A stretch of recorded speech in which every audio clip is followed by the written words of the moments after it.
Chapter 21. After our return to Falcon's Nest, I requested my sons to continue their exercises and gymnastics. I wished to develop all the vigor and energy that nature had given them, and which, in our situation, were especially necessary. I added to archery, racing, leaping, wrestling, and climbing trees, either by the trunks or by a rope suspended from the branches as sailors climb. I next taught them to use the lasso, a powerful weapon, by aid of which the people of South America capture savage animals.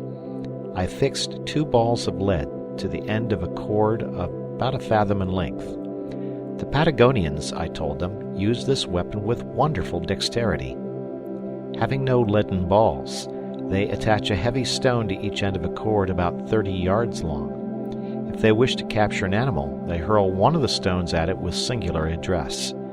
By the peculiar art with which the ball is thrown, the rope makes a turn or two around the neck of the animal, which remains entangled without the power of escaping. In order to show the power of this weapon, I took aim at the trunk of a tree which they pointed out. My throw was quite successful. The end of the rope passed 2 or 3 times round the trunk of the tree and remained firmly fixed to it. If the tree had been the neck of a tiger, I should have been absolute master of it. This experiment decided them all to learn the use of the lasso. Fritz was soon skillful in throwing it, and I encouraged the rest to persevere in acquiring the same facility, as the weapon might be invaluable to us when our ammunition failed.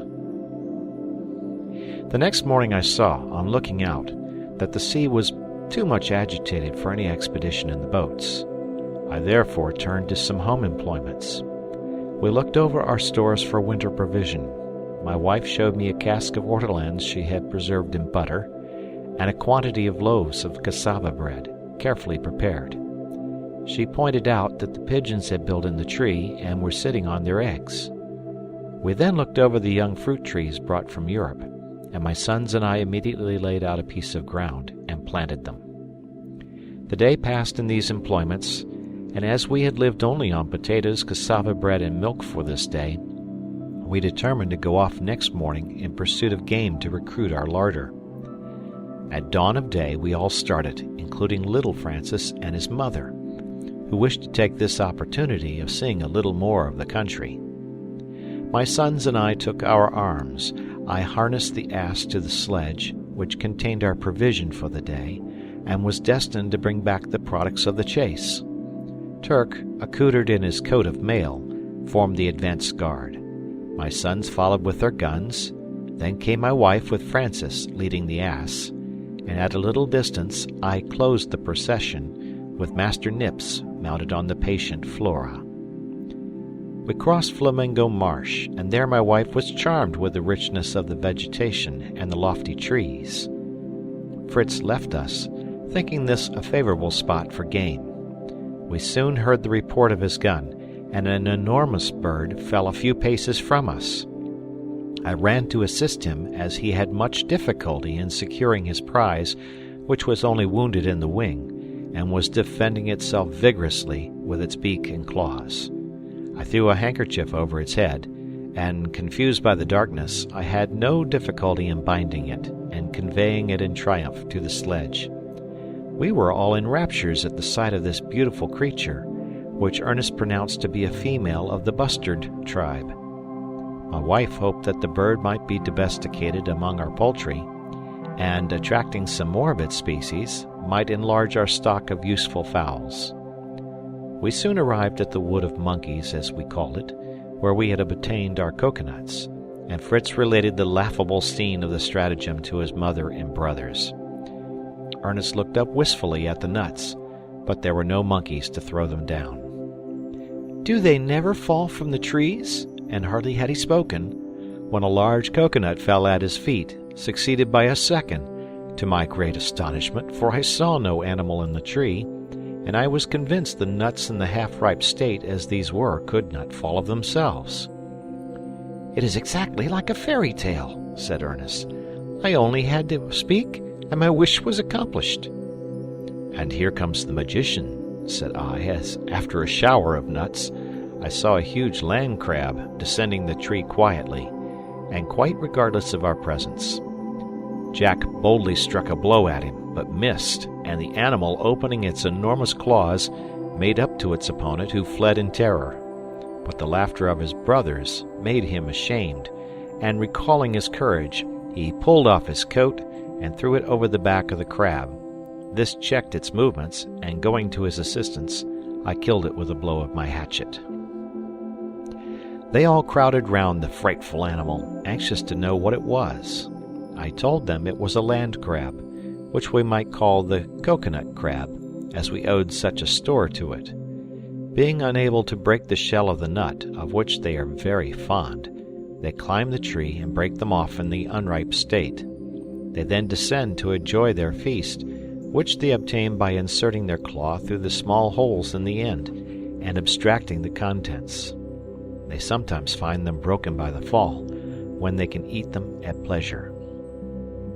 The hideousness of the animal and the mingled terror and bravery of Jack gave us subject of conversation for some time. We placed our booty on the sledge and continued to go on through the wood. Our path became every instant more intricate, from the amazing quantity of creeping plants which choked the way and obliged us to use the axe continually. The heat was excessive, and we got on slowly, when Ernest, always observing, and who was a little behind us, cried out, "Halt!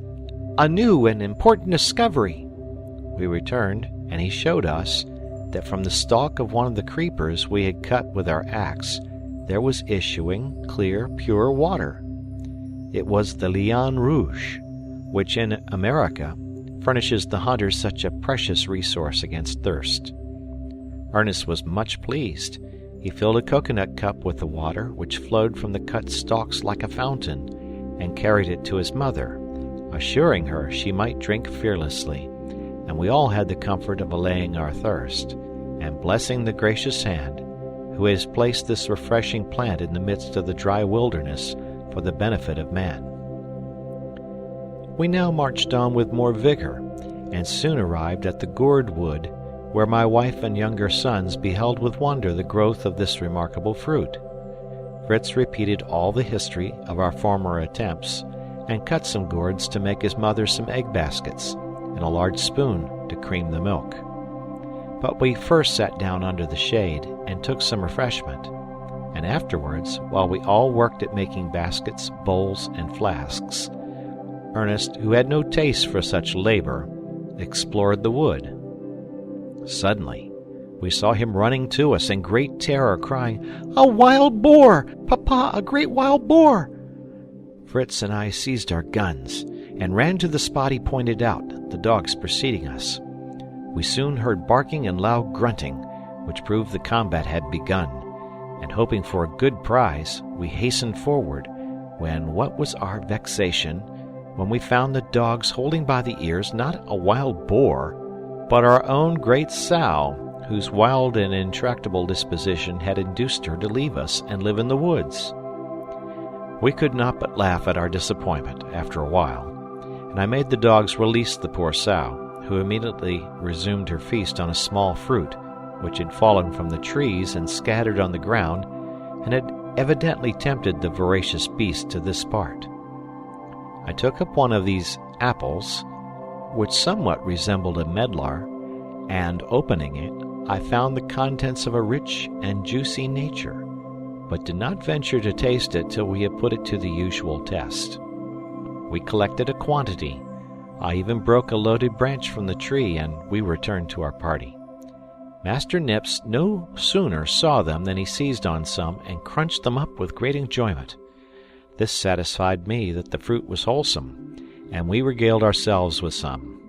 My wife was especially delighted when I told her that this must be the guava, from which the delicious jelly is obtained, so much prized in America. "But with all this," said Fritz, "we have a poor show of game. Do let us leave Mamma with the young ones and set off to see what we can meet with." I consented, and we left Ernest with his mother and Francis, Jack wishing to accompany us. We made towards the rocks at the right hand, and Jack preceded us a little, when he startled us by crying out, "A crocodile, Papa! A crocodile!" "You simpleton," said I. "A crocodile in a place where there's not a drop of water." "Papa, I see it," said the poor child, his eyes fixed on one spot. "It is there on this rock, sleeping. I am sure it is a crocodile."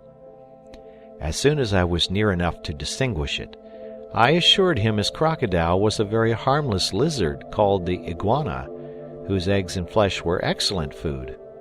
Fritz would immediately have shot at this frightful creature, which was about 5 feet in length. I showed him that his scaly coat rendered such an attempt useless. I then cut a strong stick and a light wand. To the end of the former I attached a cord with a noose. This I held in my right hand, keeping the wand in my left. I approached softly, whistling. The animal awoke, apparently listening with pleasure. I drew nearer, tickling him gently with the wand. He lifted up his head and opened his formidable jaws. I then dexterously threw the noose around his neck, drew it, and jumping on his back, by the aid of my sons, held him down, though he succeeded in giving Jack a desperate blow with his tail. Then, plunging my wand up his nostrils, a few drops of blood came, and he died apparently without pain.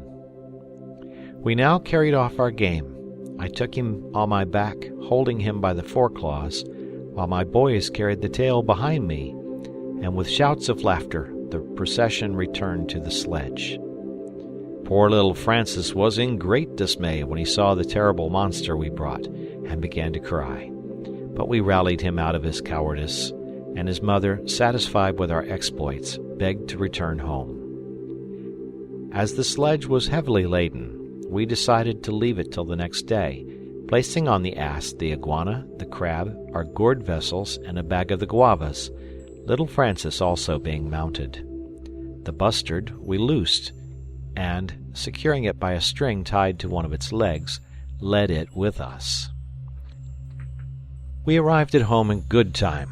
My wife prepared part of the iguana for supper, which was pronounced excellent. The crab was rejected as tough and tasteless. Our new utensils were then tried, the egg baskets and the milk bowls, and Fritz was charged to dig a hole in the earth to be covered with boards and serve as a dairy till something better was thought of. Finally, we ascended our leafy abode and slept in peace. End of chapter. Chapter 22. I projected an excursion with my eldest son to explore the limits of our country and satisfy ourselves that it was an island and not a part of a continent. We set out ostensibly to bring the sledge we had left the previous evening. I took Turk and the ass with us, and left Flora with my wife and children, and with a bag of provisions we left Falcon's Nest as soon as the breakfast was over. In crossing a wood of oaks covered with the sweet eatable acorn, we again met with the sow. Our service to her in the evening did not seem to be forgotten, for she appeared tamer and did not run from us. A little farther on we saw some beautiful birds. Fritz shot some, among which I recognized the large blue Virginian jay, and some different kinds of parrots. As he was reloading his gun, we heard at a distance a singular noise, like a muffled drum, mingled with the sound made in sharpening a saw. It might be savages, and we plunged into a thicket, and there discovered the cause of the noise in a brilliant green bird, seated on the withered trunk of a tree. It spread its wings and tail and strutted about with strange contortions, to the great delight of its mates, who seemed lost in admiration of him. At the same time he made the sharp cry we heard, and striking his wing against the tree, produced the drum-like sound. I knew this to be the ruffed grouse, one of the greatest ornaments of the forests of America. My insatiable hunter soon put an end to the scene. He fired at the bird, who fell dead, and his crowd of admirers, with piercing cries, took to flight. I reprimanded my son for so rashly killing everything we met with without consideration, and for the mere love of destruction. He seemed sensible of his error, and as the thing was done, I thought it as well to make the best of it, and sent him to pick up his game. "What a creature!" said he, as he brought it. How it would have figured in our poultry yard if I had not been in such a hurry. We went on to our sledge in the gourd wood, and as the morning was not far advanced, we determined to leave all here and proceed in our projected excursion beyond the chain of rocks. But we took the ass with us to carry our provisions and any game or other object we should meet with in the new country we hoped to penetrate. Amongst gigantic trees and through grass of a prodigious height, we traveled with some labor, looking right and left to avoid danger or to make discoveries. Turk walked the first, smelling the air. Then came the donkey with his grave and careless step, and we followed with our guns in readiness. We met with plains of potatoes and of manioc, amongst the stalks of which were sporting tribes of agoutis, but we were not tempted by such game. We now met with a new kind of bush covered with small white berries about the size of a pea.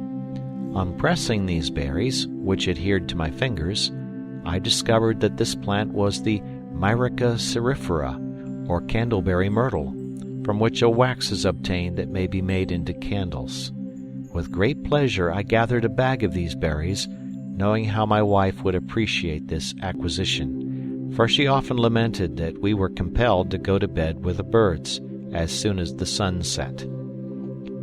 We forgot our fatigue as we proceeded in contemplation of the wonders of nature, flowers of marvelous beauty, butterflies of more dazzling colors than the flowers, and birds graceful in form and brilliant in plumage.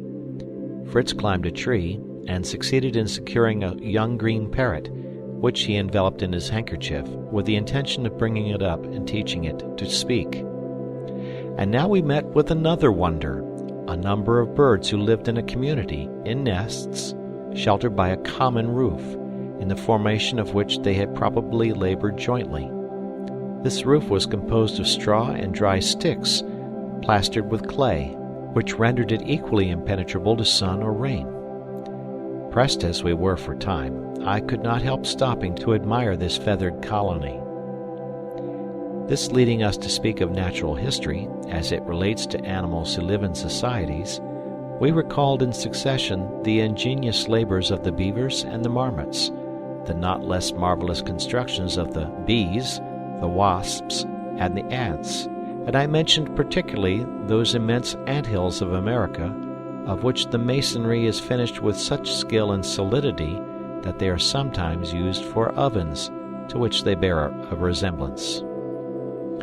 We had now reached some trees quite unknown to us. They were from 40 to 60 feet in height, and from the bark, which was cracked in many places, issued small balls of a thick gum. Fritz got one off with difficulty, it was so hardened by the sun. He wished to soften it with his hands, but found that heat only gave it the power of extension, and that by pulling the two extremities, and then releasing them, it immediately resumed its first form. Fritz ran to me, crying out, "I have found some India rubber."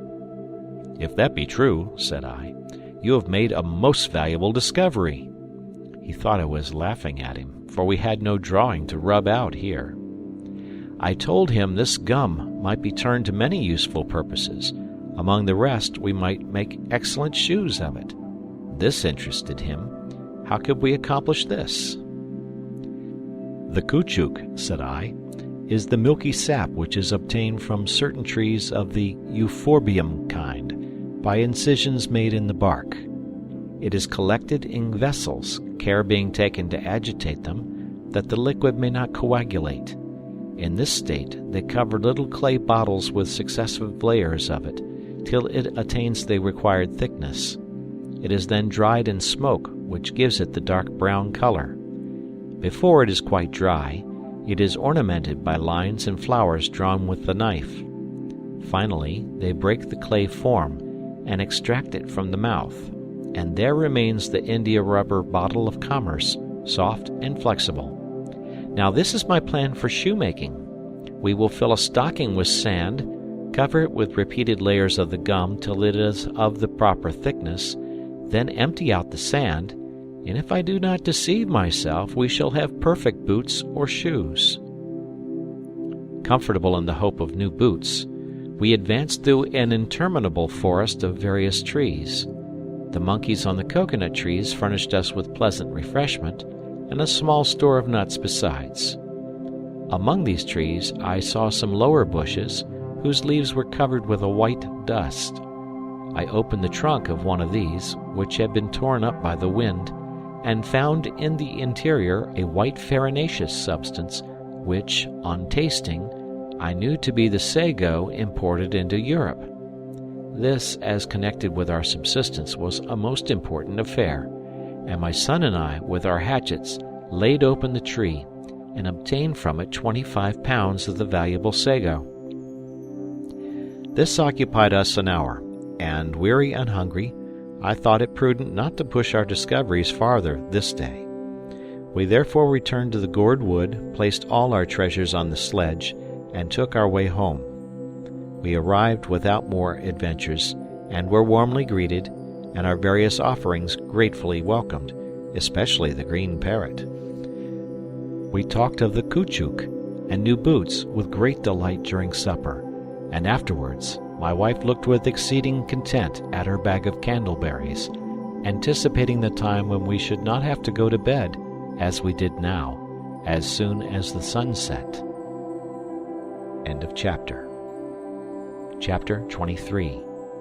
The next morning my wife and children besought me to begin my manufacture of candles. I remembered having seen the chandler at work, and I tried to recall all my remembrances of the process. I put into a boiler as many berries as it would hold, and placed it over a moderate fire. The wax melted from the berries and rose to the surface, and this I carefully skimmed with a large flat spoon, and put in a separate vessel placed near the fire. When this was done, my wife supplied me with some wicks she had made from the threads of sailcloth. These wicks were attached, 4 at a time, to a small stick. I dipped them into the wax and placed them on 2 branches of a tree to dry.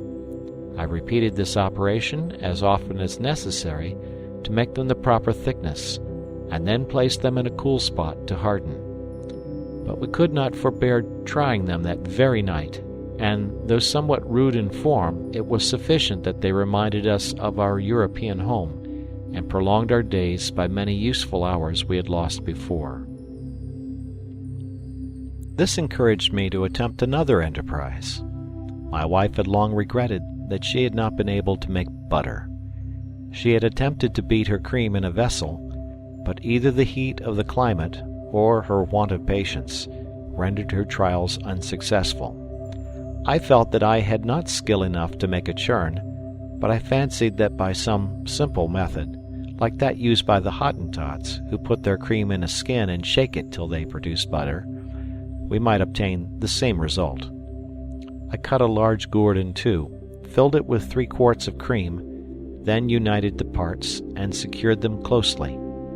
I fastened a stick to each corner of a square piece of sailcloth, placed the gourd in the middle, and giving a corner to each of my sons, directed them to rock the cloth with a slow, regular motion, as you would a child's cradle. This was quite an amusement for them, and at the end of an hour my wife had the pleasure of placing before us some excellent butter.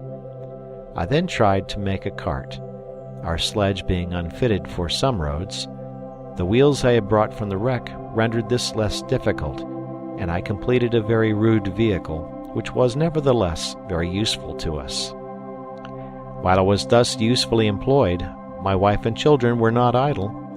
They had transplanted the European trees, and thoughtfully placed each in the situation best suited to it. I assisted with my hands and counsels.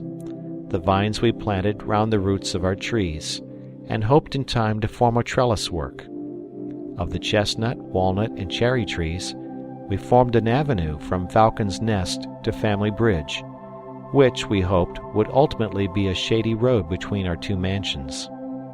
We made a solid road between the 2 rows of trees, raised in the middle and covered with sand, which we brought from the shore in our wheelbarrows. I also made a sort of tumbrel, to which we harnessed the ass to lighten this difficult labor. We then turned our thoughts to Tent House, our first abode, and which still might form our refuge in case of danger. Nature had not favored it, but our labor soon supplied all deficiencies. We planted round it every tree that requires ardent heat: the citron, pistachio, the almond, the mulberry, the Siamese orange, of which the fruit is as large as the head of a child, and the Indian fig with its long prickly leaves, all had a place here. These plantations succeeding admirably, we had, after some time, the pleasure of seeing the dry and sandy desert converted into a shady grove, rich in flowers and fruit. As this place was the magazine for our arms, ammunition, and provisions of all sorts, we made a sort of fortress of it, surrounding it with a high hedge of strong, thorny trees, so that not only to wild beasts, but even to human enemies, it was inaccessible.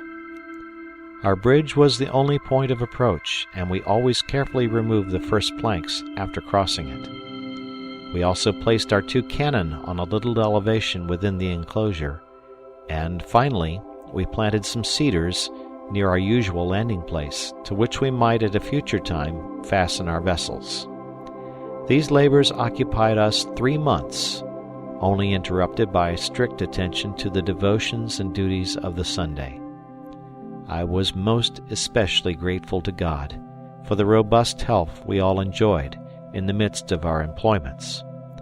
All went on well in our little colony.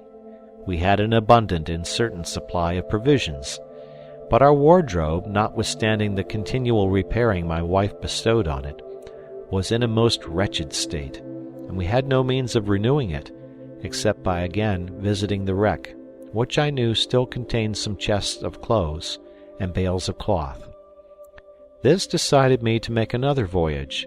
Besides, I was rather anxious to see the state of the vessel. We found it in much the same condition we had left it, except being much more shattered by the winds and waves. We selected many useful things for our cargo. The bales of linen and woolen cloth were not forgotten, some barrels of tar, and everything portable that we could remove: doors, windows, tables, benches, locks and bolts, all the ammunition, and even such of the guns as we could move. In fact, we completely sacked the vessel, carrying off after several days' labor all our booty, with the exception of some weighty articles, amongst which were 3 or 4 immense boilers intended for a sugar manufactory. These we tied to some large empty casks, which we pitched completely over and hoped they would be able to float in the water. When we had completed our arrangements, I resolved to blow up the ship. We placed a large barrel of gunpowder in the hold, and arranging a long match from it, which would burn some hours, we lighted it and proceeded without delay to Safety Bay to watch the event. I proposed to my wife to sup on a point of land where we could distinctly see the vessel. Just as the sun was going down, a majestic rolling, like thunder, succeeded by a column of fire, announced the destruction of the vessel which had brought us from Europe, and bestowed its great riches on us. We could not help shedding tears as we heard the last mournful cry of this sole remaining bond that connected us with home. We returned sorrowfully to Tent House, and felt as if we had lost an old friend. We rose early next morning, and hastened to the shore, which we found covered with the wreck, which, with a little exertion, we found it easy to collect. Amongst the rest were the large boilers. We afterwards used these to cover our barrels of gunpowder, which we placed in a part of the rock, where, even if an explosion took place, no damage could ensue. My wife, in assisting us with the wreck, made the agreeable discovery that 2 of our ducks and 1 goose had hatched each a brood, and were leading their noisy young families to the water. This reminded us of all our poultry and domestic comfort at Falcon's Nest, and we determined to defer for some time the rest of our work at Tent House, and to return the next day to our shady summer home. End of chapter. Chapter 24. As we went along the avenue of fruit trees, I was concerned to see my young plants beginning to droop, and I immediately resolved to proceed to Cape Disappointment the next morning to cut bamboos to make props for them. It was determined we should all go, as on our arrival at Falcon's Nest we discovered many other supplies wanting. The candles were failing. We must have more berries, for now my wife sewed by candlelight while I wrote my journal. She wanted also some wildfowl's eggs to set under her hens. Jack wanted some guavas, and Francis wished for some sugar canes. So we made a family tour of it, taking the cart with the cow and ass to contain our provision, and a large sailcloth to make a tent. The weather was delightful, and we set out singing in great spirits. We crossed the potato and manioc plantations, and the wood of guavas, on which my boys feasted to their great satisfaction. The road was rugged, but we assisted to move the cart, and rested frequently. We stopped to see the bird colony, which greatly delighted them all, and Ernest declared they belonged to the species of Loxia gregaria, the sociable grosbeak. He pointed out to us their wonderful instinct in forming their colony in the midst of the candleberry bushes on which they feed. We filled 2 bags with these berries, and another with guavas, my wife proposing to make jelly from them. We then proceeded to the caoutchouc tree, and here I determined to rest a while, to collect some of the valuable gum. I had brought some large gourd shells with me for the purpose. I made incisions in the trees and placed these bowls to receive the gum, which soon began to run out in a milky stream, and we hoped to find them filled on our return. We turned a little to the left, and entered a beautiful and fertile plain, bounded on one side by the sugar canes, behind which rose a wood of palms, on the other side by the bamboos, and before us was Cape Disappointment, backed by the ocean, a magnificent picture. We at once decided to make this our resting place. We even thought of transferring our residence from Falcon's Nest to this spot, but we dismissed the thought when we reflected on the perfect security of our dear castle in the air. We contented ourselves with arranging to make this always our station for refreshment in our excursions. We loosed our animals and allowed them to graze on the rich grass around us. We arranged to spend the night there, and taking a light repast, we separated on our several employments, some to cut sugar canes, others bamboos, and after stripping them to make them into bundles and place them in the cart. This hard work made the boys hungry. They refreshed themselves with sugar canes, but had a great desire to have some coconuts. Unfortunately, there were neither monkeys nor crabs to bestow them, and the many attempts they made to climb the lofty bare trunk of the palm ended only in disappointment and confusion. I went to their assistance. I gave them pieces of the rough skin of the shark, which I had brought for the purpose, to brace on their legs, and showing them how to climb, by the aid of a cord fastened round the tree with a running noose, a method practiced with success by the savages, my little climbers soon reached the summit of the trees. They then used their hatchets, which they had carried up in their girdles, and a shower of coconuts fell down. These furnished a pleasant dessert, enlivened by the jests of Fritz and Jack, who, being the climbers, did not spare Dr. Ernest, who had contented himself with looking up at them, and even now, regardless of their banter, he was lost in some new idea. Rising suddenly and looking at the palms, he took a coconut cup and a tin flask with a handle, and gravely addressed us thus: "Gentleman and lady, this exercise of climbing is really very disagreeable and difficult, but since it confers so much honor on the undertakers, I should like also to attempt an adventure, hoping to do something at once glorious and agreeable to the company."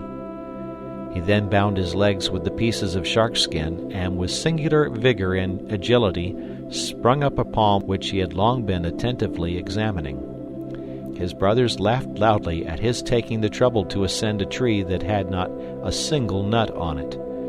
Ernest took no notice of their ridicule, but as soon as he reached the top, struck with his hatchet, and a tuft of tender yellow leaves fell at our feet, which I recognized as the product of the cabbage palm, a delicate food highly valued in America.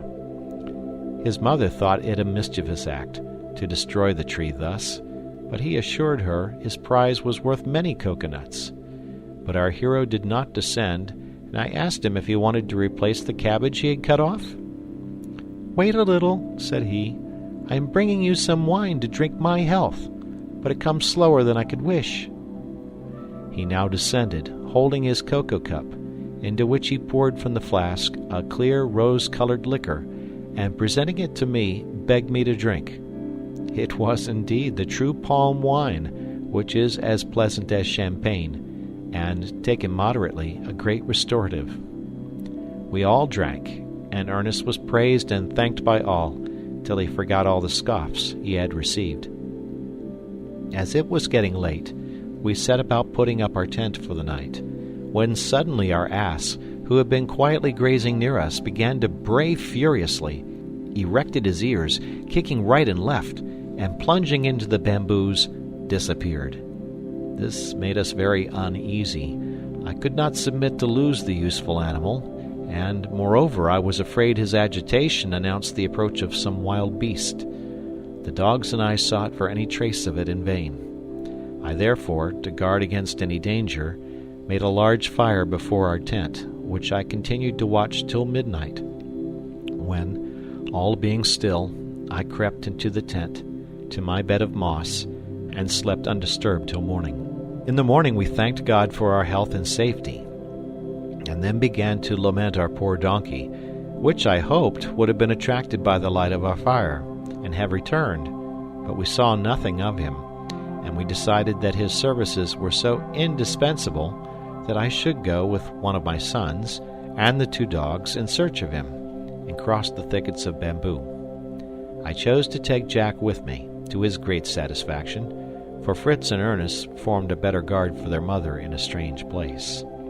We set out, well armed, with bags of provisions on our back, and after an hour's fruitless search amongst the canes, we emerged beyond them in an extensive plain on the borders of the great bay. We saw that the ridge of rocks still extended on the right till it nearly reached the shore, when it abruptly terminated in a perpendicular precipice. A considerable river flowed into the bay here, and between the river and the rock was a narrow passage, which at high water would be overflowed. We thought it most likely that our ass had passed by this defile, and I wished to see whether these rocks merely bordered or divided the island. We therefore went forward till we met with a stream, which fell in a cascade from a mass of rocks into the river. We ascended the stream till we found a place shallow enough to cross. Here we saw the shoe marks of our ass, mingled with the footsteps of other animals, and at a distance we saw a herd of animals, but could not distinguish what they were. We ascended a little hill, and through our telescope saw a beautiful and fertile country, breathing peace and repose. To our right rose the majestic chain of rocks that divided the island. On our left, a succession of beautiful green hills spread to the horizon. Woods of palms and various unknown trees were scattered over the scene. The beautiful stream meandered across the valley like a silver ribbon, bordered by rushes and other aquatic plants. There was no trace of the footstep of man. The country had all the purity of its first creation. No living creatures but some beautiful birds and brilliant butterflies appeared. But at a distance we saw some specks, which I concluded were the animals we had first seen, and I resolved to go nearer in hopes our ass might have joined them. We made towards the spot, and, to shorten the road, crossed a little wood of bamboos, the stalks of which, as thick as a man's thigh, rose to the height of 30 feet. I suspected this to be the giant reed of America, so useful for the masts of boats and canoes. I promised Jack to allow him to cut some on our return, but at present the ass was my sole care. When we had crossed the wood, we suddenly came face to face on a herd of buffaloes, not numerous certainly, but formidable in appearance. At the sight I was absolutely petrified, and my gun useless. Fortunately, the dogs were in the rear, and the animals, lifting their heads and fixing their large eyes on us, seemed more astonished than angry, We were the first men probably they had ever seen. We drew back a little, prepared our arms, and endeavored to retreat, when the dogs arrived and, notwithstanding our efforts to restrain them, flew at the buffaloes. It was no time now to retreat. The combat was begun. The whole troop uttered the most frightful roars, beat the ground with their feet, and butted with their horns. Our brave dogs were not intimidated, but marched straight upon the enemy, and, falling on a young buffalo that had strayed before the rest, seized it by the ears. The creature began to bellow and struggle to escape. Its mother ran to its assistance, and with her the whole herd. At that moment, I tremble as I write it, I gave the signal to my brave Jack, who behaved with admirable coolness, and at the same moment we fired on the herd. The effect was wonderful. They paused a moment, and then, even before the smoke was dissipated, took to flight with incredible rapidity, forded the river, and were soon out of sight. My dogs still held their prize, and the mother, though wounded by our shot, tore up the ground in her fury and was advancing on the dogs to destroy them. But I stepped forward, and discharging a pistol between the horns, put an end to her life.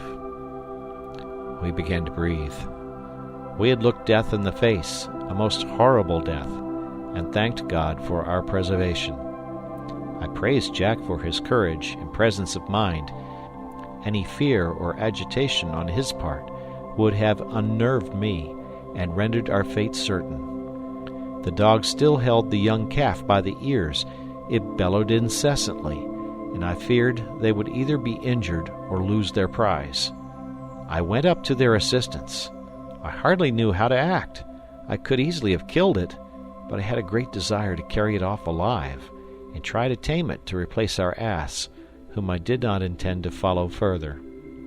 A happy idea struck Jack.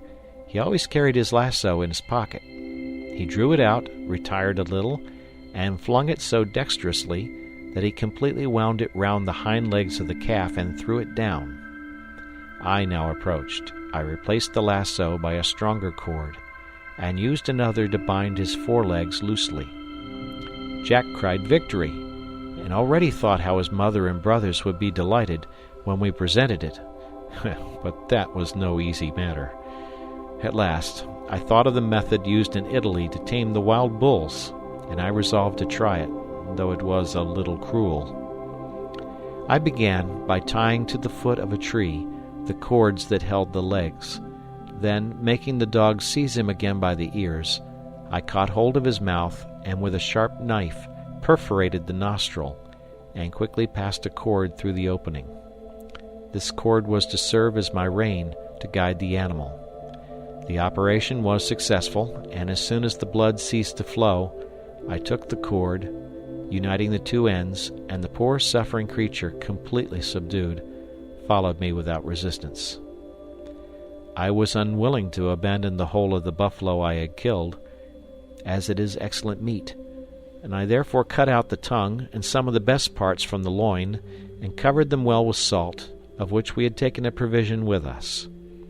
I then carefully skinned the forelegs, remembering that the American hunters used these skins for boots, being remarkably soft and flexible.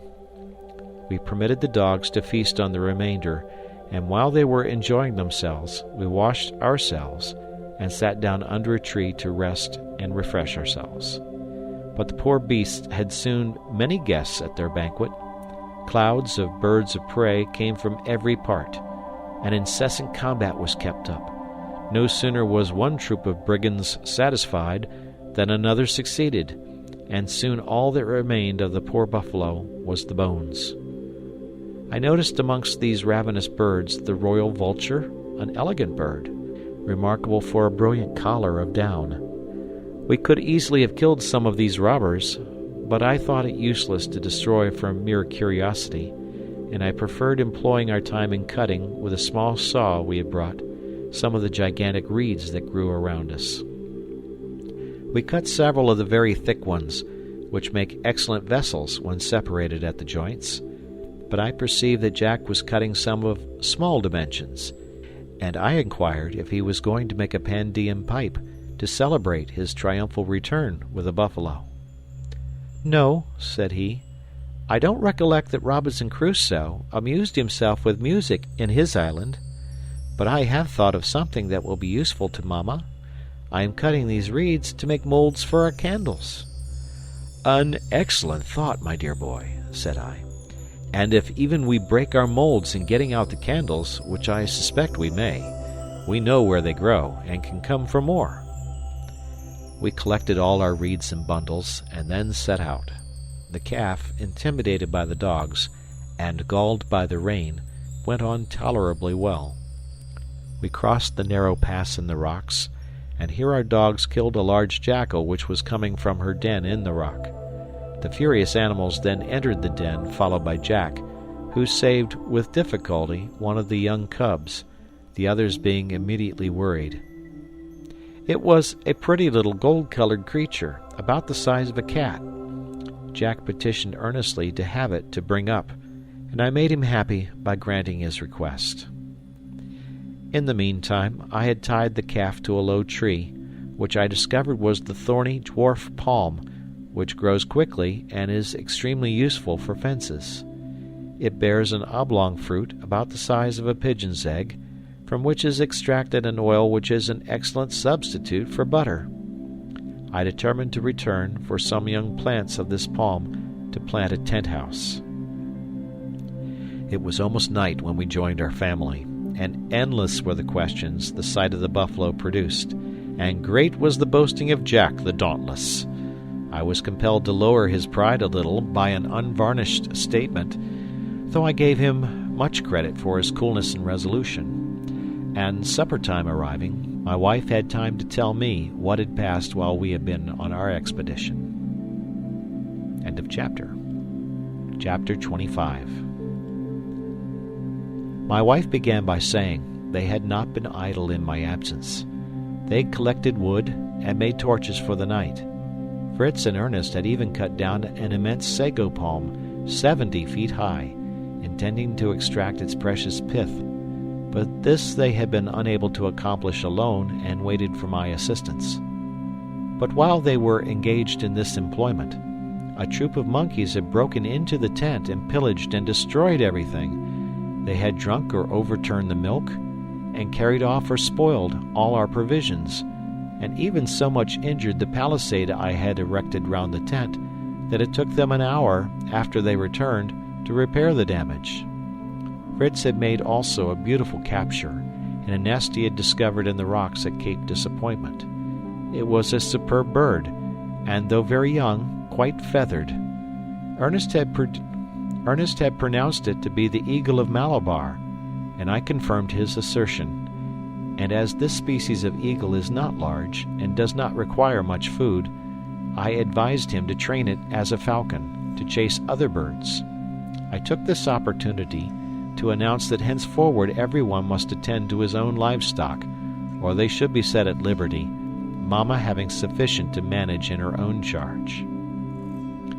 We then made a fire of green wood, in the smoke of which we placed the buffalo meat we had brought home, leaving it during the night, that it might be perfectly cured.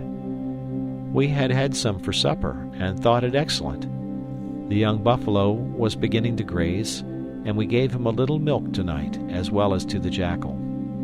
Fritz had taken the precaution to cover the eyes of his eagle, and tying it fast by the leg to a branch, it rested very tranquilly.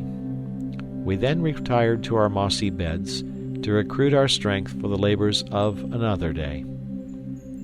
At break of day we rose, made a light breakfast, and I was about to give the signal of departure, when my wife communicated to me the difficulty they had had in cutting down the palm tree, and the valuable provision that might be obtained from it with a little trouble. I thought she was right, and decided to remain here another day, for it was no trifling undertaking to split up a tree 70 feet long. I consented the more readily, as I thought I might, after removing the useful pith from the trunk, obtain 2 large spouts or channels to conduct the water from Jackal River to the kitchen garden. Such tools as we had we carried to the place where the tree lay. We first sawed off the head. Then, with a hatchet making an opening at each end, we took wedges and mallets, and the wood being tolerably soft, after 4 hours' labor, we succeeded in splitting it completely. When parted, we pressed the pith with our hands to get the hole into one division of the trunk, and began to make our paste. At one end of the spout, we nailed one of the graters, through which we intended to force the paste to form the round seeds. My little bakers set vigorously to work, some pouring water on the pith, while the rest mixed it into paste. When sufficiently worked, I pressed it strongly with my hand against the grater. The farinaceous parts passed easily through the holes, while the ligneous part, consisting of splinters of wood, etc., was left behind. This we threw into a heap, hoping mushrooms might spring from it. My wife now carefully spread the grains on sailcloth in the sun to dry them. I also formed some vermicelli by giving more consistence to the paste and forcing it through the holes in little pipes. My wife promised with this and the Dutch cheese to make us a dish equal to Naples macaroni. We were now contented. We could at any time obtain more sago by cutting down a tree, and we were anxious to get home to try our water pipes. We spent the rest of the day in loading the cart with our utensils and the halves of the tree. We retired to our hut at sunset and slept in peace. The next morning, the whole caravan began to move at an early hour. The buffalo, harnessed to the cart by the side of his nurse, the cow, took the place of our lost ass, and began his apprenticeship as a beast of draught. We took the same road on our return, that we might carry away the candleberries and the vessels of India rubber. The vanguard was composed of Fritz and Jack, who pioneered our way by cutting down the underwood to make a road for the cart. Our water pipes, being very long, somewhat impeded our progress, but we happily reached the candleberry trees without accident, and placed our sacks on the cart. We did not find more than a quart of the caoutchouc gum, but it would be sufficient for our first experiment, and I carried it off. In crossing the little wood of guavas, we suddenly heard our dogs, who were before us with Fritz and Jack, uttering the most frightful howlings. I was struck with terror lest they should have encountered a tiger, and rushed forward ready to fire. The dogs were endeavoring to enter a thicket, in the midst of which Fritz declared he had caught a glimpse of an animal larger than the buffalo, with a black bristly skin. I was just about to discharge my gun into the thicket, when Jack, who had lain down on the ground to look under the bushes, burst into a loud laugh. "It is another trick of that vexatious animal, our old sow. She's always making fools of us," cried he. Half merry and half angry, we made an opening into the thicket, and there discovered the lady lying, surrounded by 7 little pigs only a few days old. We were very glad to see our old friend so attended, and stroked her. She seemed to recognize us and grunted amicably. We supplied her with some potatoes, sweet acorns, and cassava bread, intending in return to eat her young ones when they were ready for the spit, though my dear wife cried out against the cruelty of the idea. At present we left them with her, but proposed afterwards to take away 2 to be brought up at home, and leave the rest to support themselves on acorns in the woods, where they would become game for us. At length we arrived at Falcon's Nest, which we regarded with all the attachment of home. Our domestic animals crowded round us and noisily welcomed us. We tied up the buffalo and jackal, as they were not yet domesticated. Fritz fastened his eagle to a branch by a chain long enough to allow it to move freely, and then imprudently uncovered its eyes. It immediately raised its head, erected its feathers, and struck on all sides with its beak and claws. Our fowls took to flight, but the poor parrot fell in his way, and was torn to pieces before we could assist it. Fritz was very angry, and would have executed the murderer, but Ernest begged he would not be so rash, as parrots were more plentiful than eagles, and it was his own fault for uncovering his eyes, the falconers always keeping their young birds hooded 6 weeks, till they were quite tamed. He offered to train it, if Fritz would part with it, but this Fritz indignantly refused.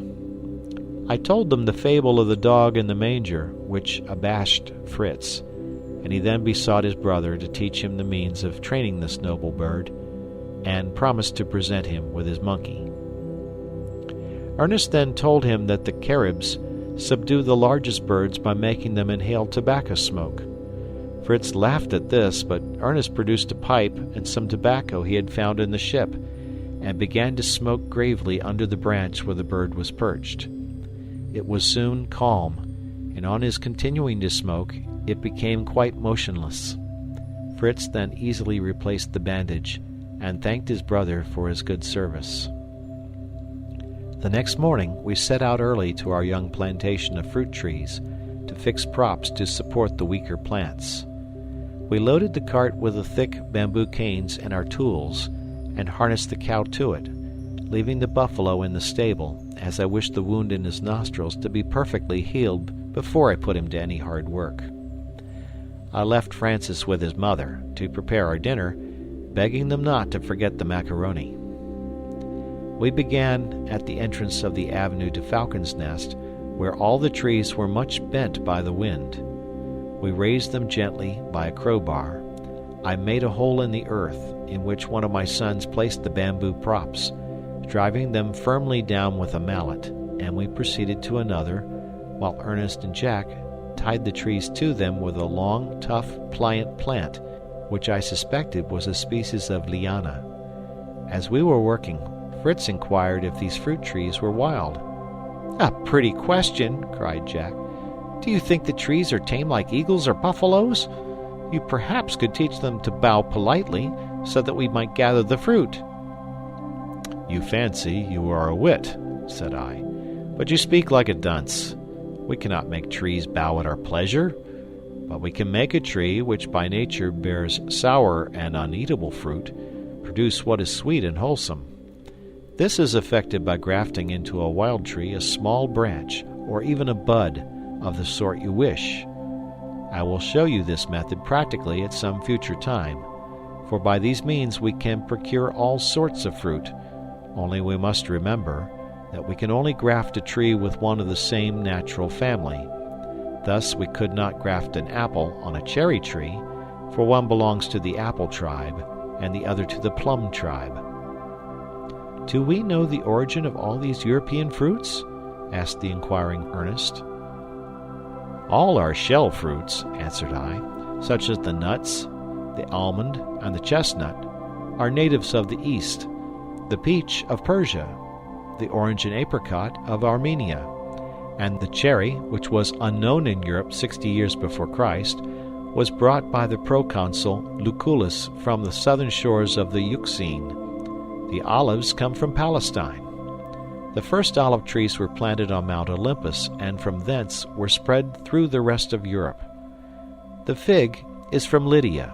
The plums, your favorite fruit, with the exception of some natural sorts that are native to our forests, are from Syria, and the town of Damascus has given its name to one sort, the Damascene or damson. The pear is a fruit of Greece. The ancients called it the fruit of the Peloponnesus.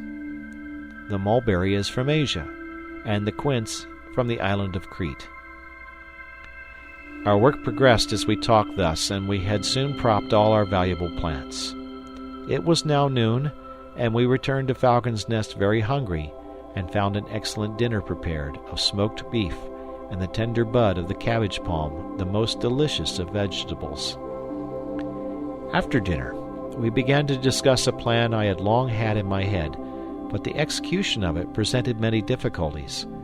It was to substitute a firm and solid staircase for the ladder of ropes, which was a source of continual fear to my wife. It is true that we had only to ascend it to go to bed, but bad weather might compel us to remain in our apartment. We should then have frequently to ascend and descend, and the ladder was very unsafe. But the immense height of the tree, and the impossibility of procuring beams to sustain a staircase round it, threw me into despair. However, looking at the monstrous trunk of the tree, I thought, if we cannot succeed outside, could we not contrive to mount within? "Have you not said there was a swarm of bees in the trunk of the tree?" I inquired of my wife. "Yes," said little Frances. "They stung my face dreadfully the other day when I was on the ladder.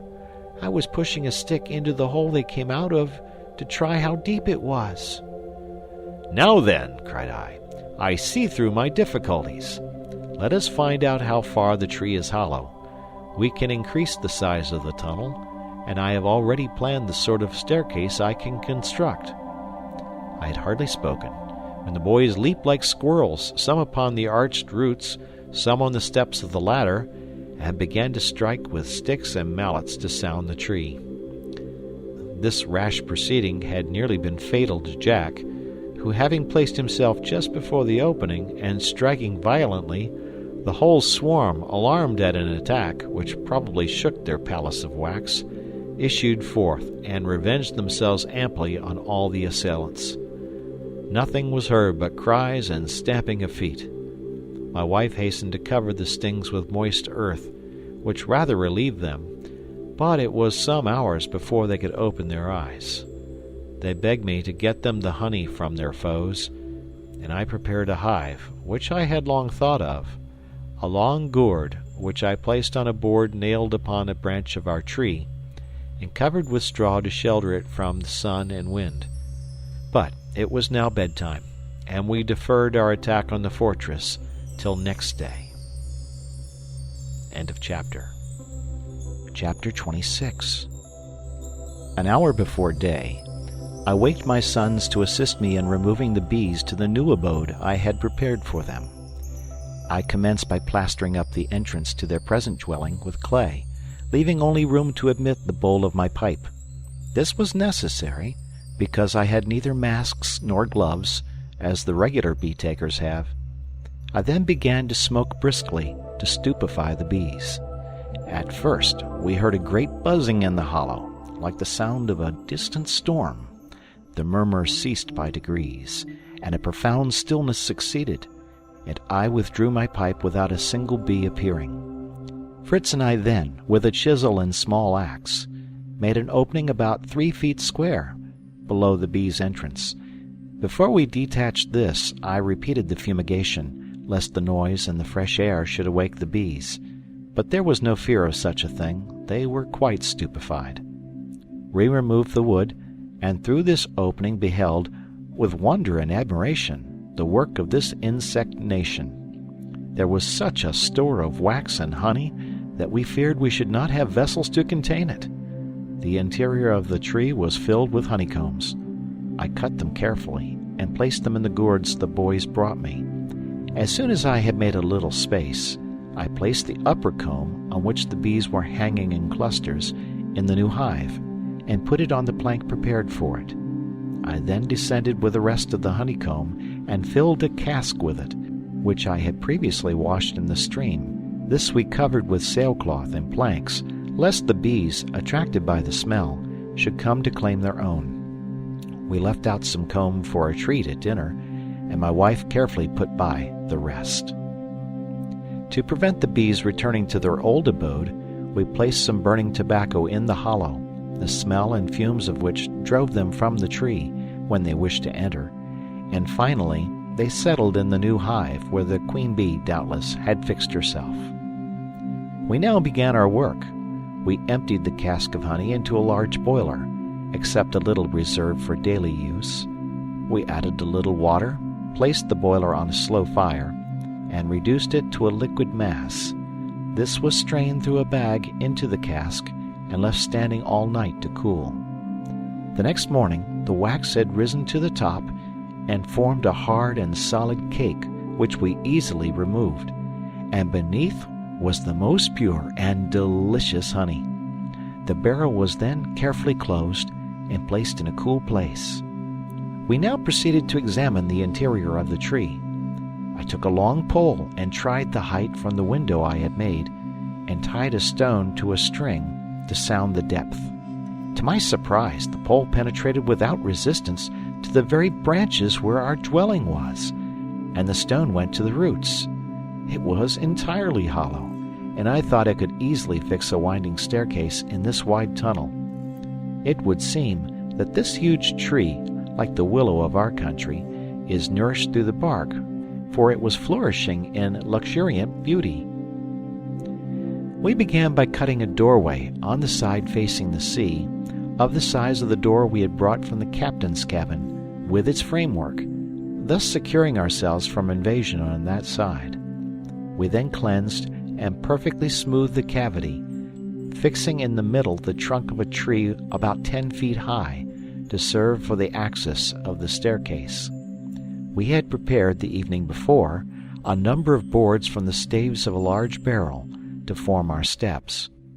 By the aid of the chisel and mallet, we made deep notches in the inner part of our tree and corresponding notches in the central pillar. I placed my steps in these notches, riveting them with large nails.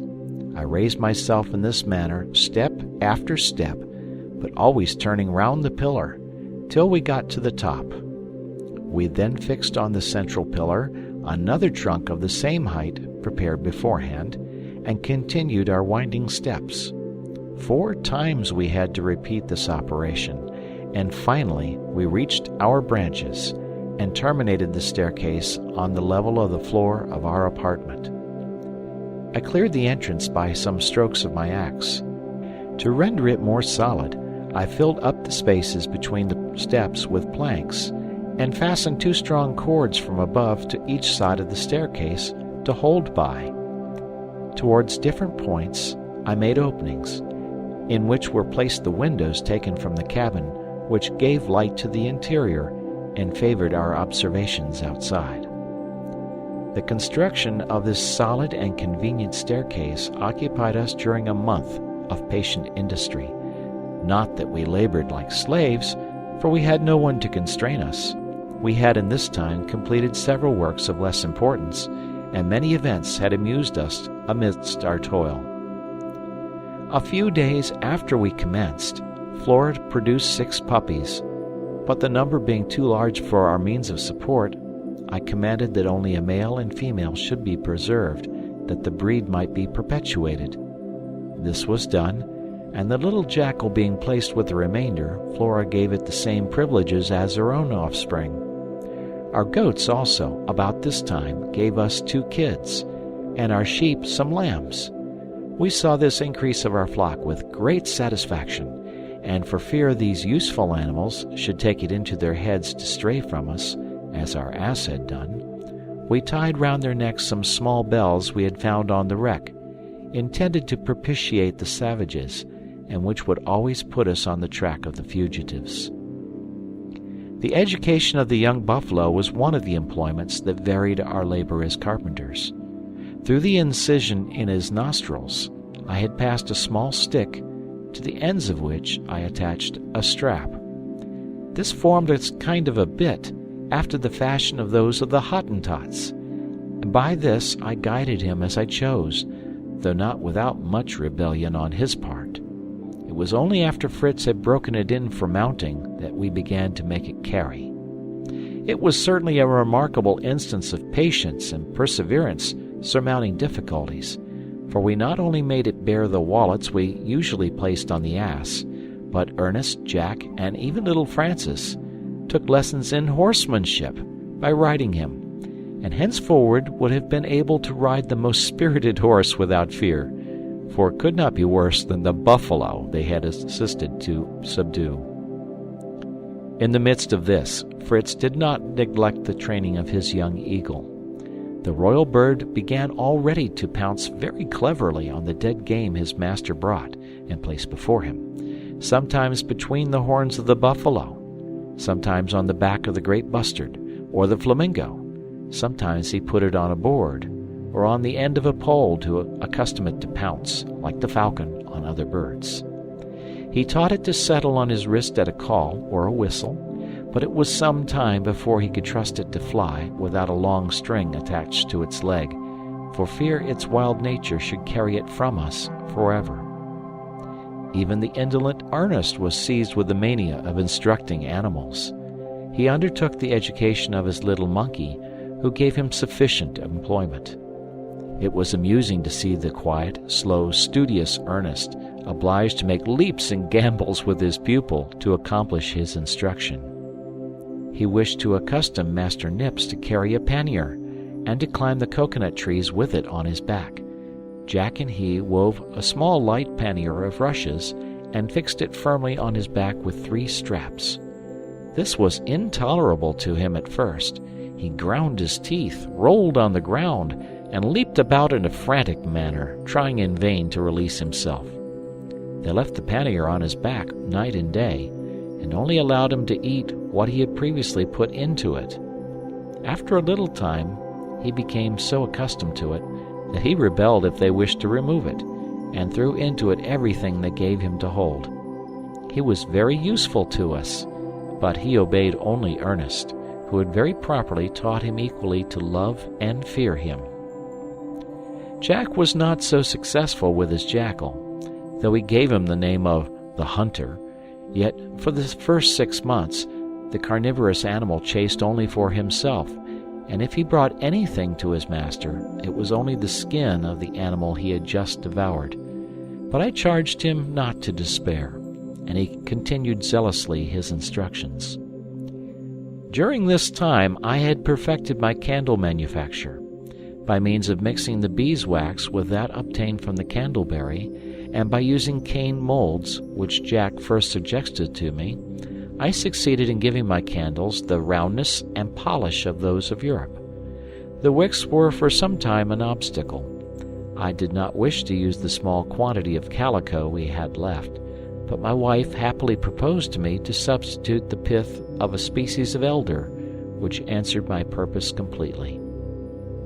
I now turned myself to the preparation of the caoutchouc, of which we had found several trees.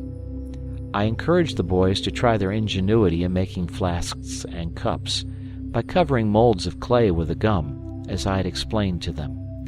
For my part, I took a pair of old stockings, and filled them with sand for my mold, which I covered with a coating of mud, and left to dry in the sun. I cut out a pair of soles of buffalo leather, which I first hammered well, and then fastened with small tacks to the sole of the stocking, filling up the spaces left with the gum so as to fix it completely. Then, with a brush of goat's hair, I covered it with layer upon layer of the elastic gum, till I thought it sufficiently thick. It was easy after this to remove the sand, the stocking, and the hardened mud, to shake out the dust, and I had a pair of waterproof boots without seam, and fitting as well as if I had employed an English shoemaker. My boys were wild with joy, and all begged for a pair, but I wished first to try their durability, compared with those of buffalo leather.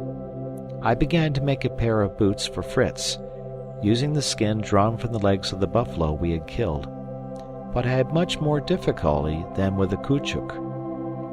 I used the gum to cover the seams, so that the water might not penetrate. They were certainly not elegant as a work of art, and the boys laughed at their brother's awkward movements in them, but their own productions, though useful vessels, were not models of perfection. We then worked at our fountain, a great source of pleasure to my wife and to all of us.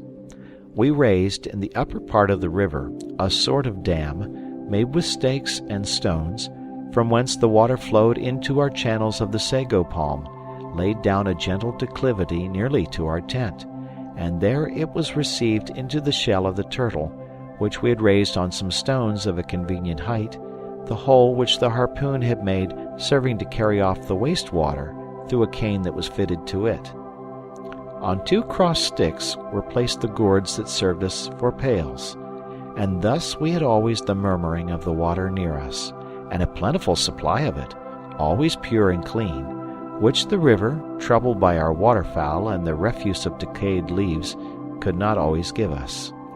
The only inconvenience of these open channels was that the water reached us warm and unrefreshing, but this I hope to remedy in time by using bamboo pipes buried in the earth. In the meantime, we were grateful for this new acquisition, and gave credit to Fritz, who had suggested the idea. End of chapter. Chapter 27. One morning, As we were engaged in giving the last finish to our staircase, we were alarmed at hearing at a distance strange, sharp, prolonged sounds like the roars of a wild beast, but mingled with an unaccountable hissing. Our dogs erected their ears and prepared for deadly combat. I assembled my family. We then ascended our tree, closing the lower door, loaded our guns, and looked anxiously round. But nothing appeared. I armed my dogs with their porcupine coats of mail and collars and left them below to take care of our animals. The horrible howlings seemed to approach nearer to us. At length Fritz, who was leaning forward to listen as attentively as he could, threw down his gun and, bursting into a loud laugh, cried out, "It is our fugitive, the ass, come back to us, and singing his song of joy on his return." We listened and were sure he was right, and could not but feel a little vexation at being put into such a fright by a donkey. Soon after, we had the pleasure of seeing him appear among the trees, and what was still better, he was accompanied by another animal of his own species, but infinitely more beautiful. I knew it at once to be the onagra, or wild ass, a most important capture if we could make it, although all naturalists have declared it impossible to tame this elegant creature, yet I determined to make the attempt. I went down with Fritz, exhorting his brothers to remain quiet, and I consulted with my privy councillor on the means of taking our prize. I also prepared, as quickly as possible, a long cord with a noose kept open by a slight stick, which would fall out as soon as the animal's head entered, while any attempt to escape would only draw the noose closer. The end of this cord was tied to the root of a tree. I then took a piece of bamboo about 2 feet long, and splitting it up, tied it firmly at one end to form a pair of pincers for the nose of the animal. In the meantime, the two animals had approached nearer, our old grizzle apparently doing the honors to his visitor, and both grazing very comfortably. By degrees we advanced softly to them, concealed by the trees, Fritz carrying the lasso, and I the pincers. The onagra, as soon as he got sight of Fritz, who was before me, raised his head and started back, evidently only in surprise, as it was probably the first man the creature had seen. Fritz remained still, and the animal resumed his browsing. Fritz went up to our old servant and offered him a handful of oats mixed with salt. The ass came directly to eat its favorite treat. Its companion followed, raised its head, snuffed the air, and came so near that Fritz adroitly threw the noose over its head. The terrified animal attempted to fly, but that drew the cord so tight as to almost to stop his respiration, and he lay down, his tongue hanging out. I hastened up and relaxed the cord, lest he should be strangled. I threw the halter of the ass around his neck, and placed the split cane over his nose, tying it firmly below with a string. I subdued this wild animal by the means that blacksmiths use the first time they shoe a horse. I then took off the noose and tied the halter by 2 long cords to the roots of 2 separate trees, and left him to recover himself. In the meantime, the rest of the family had collected to admire this noble animal, whose graceful and elegant form, so superior to that of the ass, raises it almost to the dignity of a horse. After a while it rose and stamped furiously with its feet, trying to release itself, but the pain in its nose obliged it to lie down again. Then my eldest son and I, approaching gently, took the 2 cords and led or dragged it between 2 roots very near to each other, to which we tied the cords so short that it had little power to move and could not escape. We took care our own donkey should not stray again by tying his 4 feet loosely and putting on him a new halter, and left him near the onagra. I continued, with a patience I never had in Europe, to use every means I could think of with our new guest, and at the end of a month he was so far subdued that I ventured to begin his education. This was a long and difficult task. We placed some burdens on his back, but the obedience necessary before we could mount him it seemed impossible to instill into him. At last, I recollected the method they use in America to tame the wild horses, and I resolved to try it. In spite of the bounds and kicks of the furious animal, I leaped on his back, and seizing one of his long ears between my teeth, I bit it until the blood came. In a moment he reared himself almost erect on his hind feet, remained for a while stiff and motionless, then came down on his forefeet slowly, I still holding on his ear. At last I ventured to release him. He made some leaps, but soon subsided into a sort of trot, I having previously placed loose cords on his forelegs. From that time we were his masters. My sons mounted him one after another. They gave him the name of Lightfoot, and never animal deserved his name better.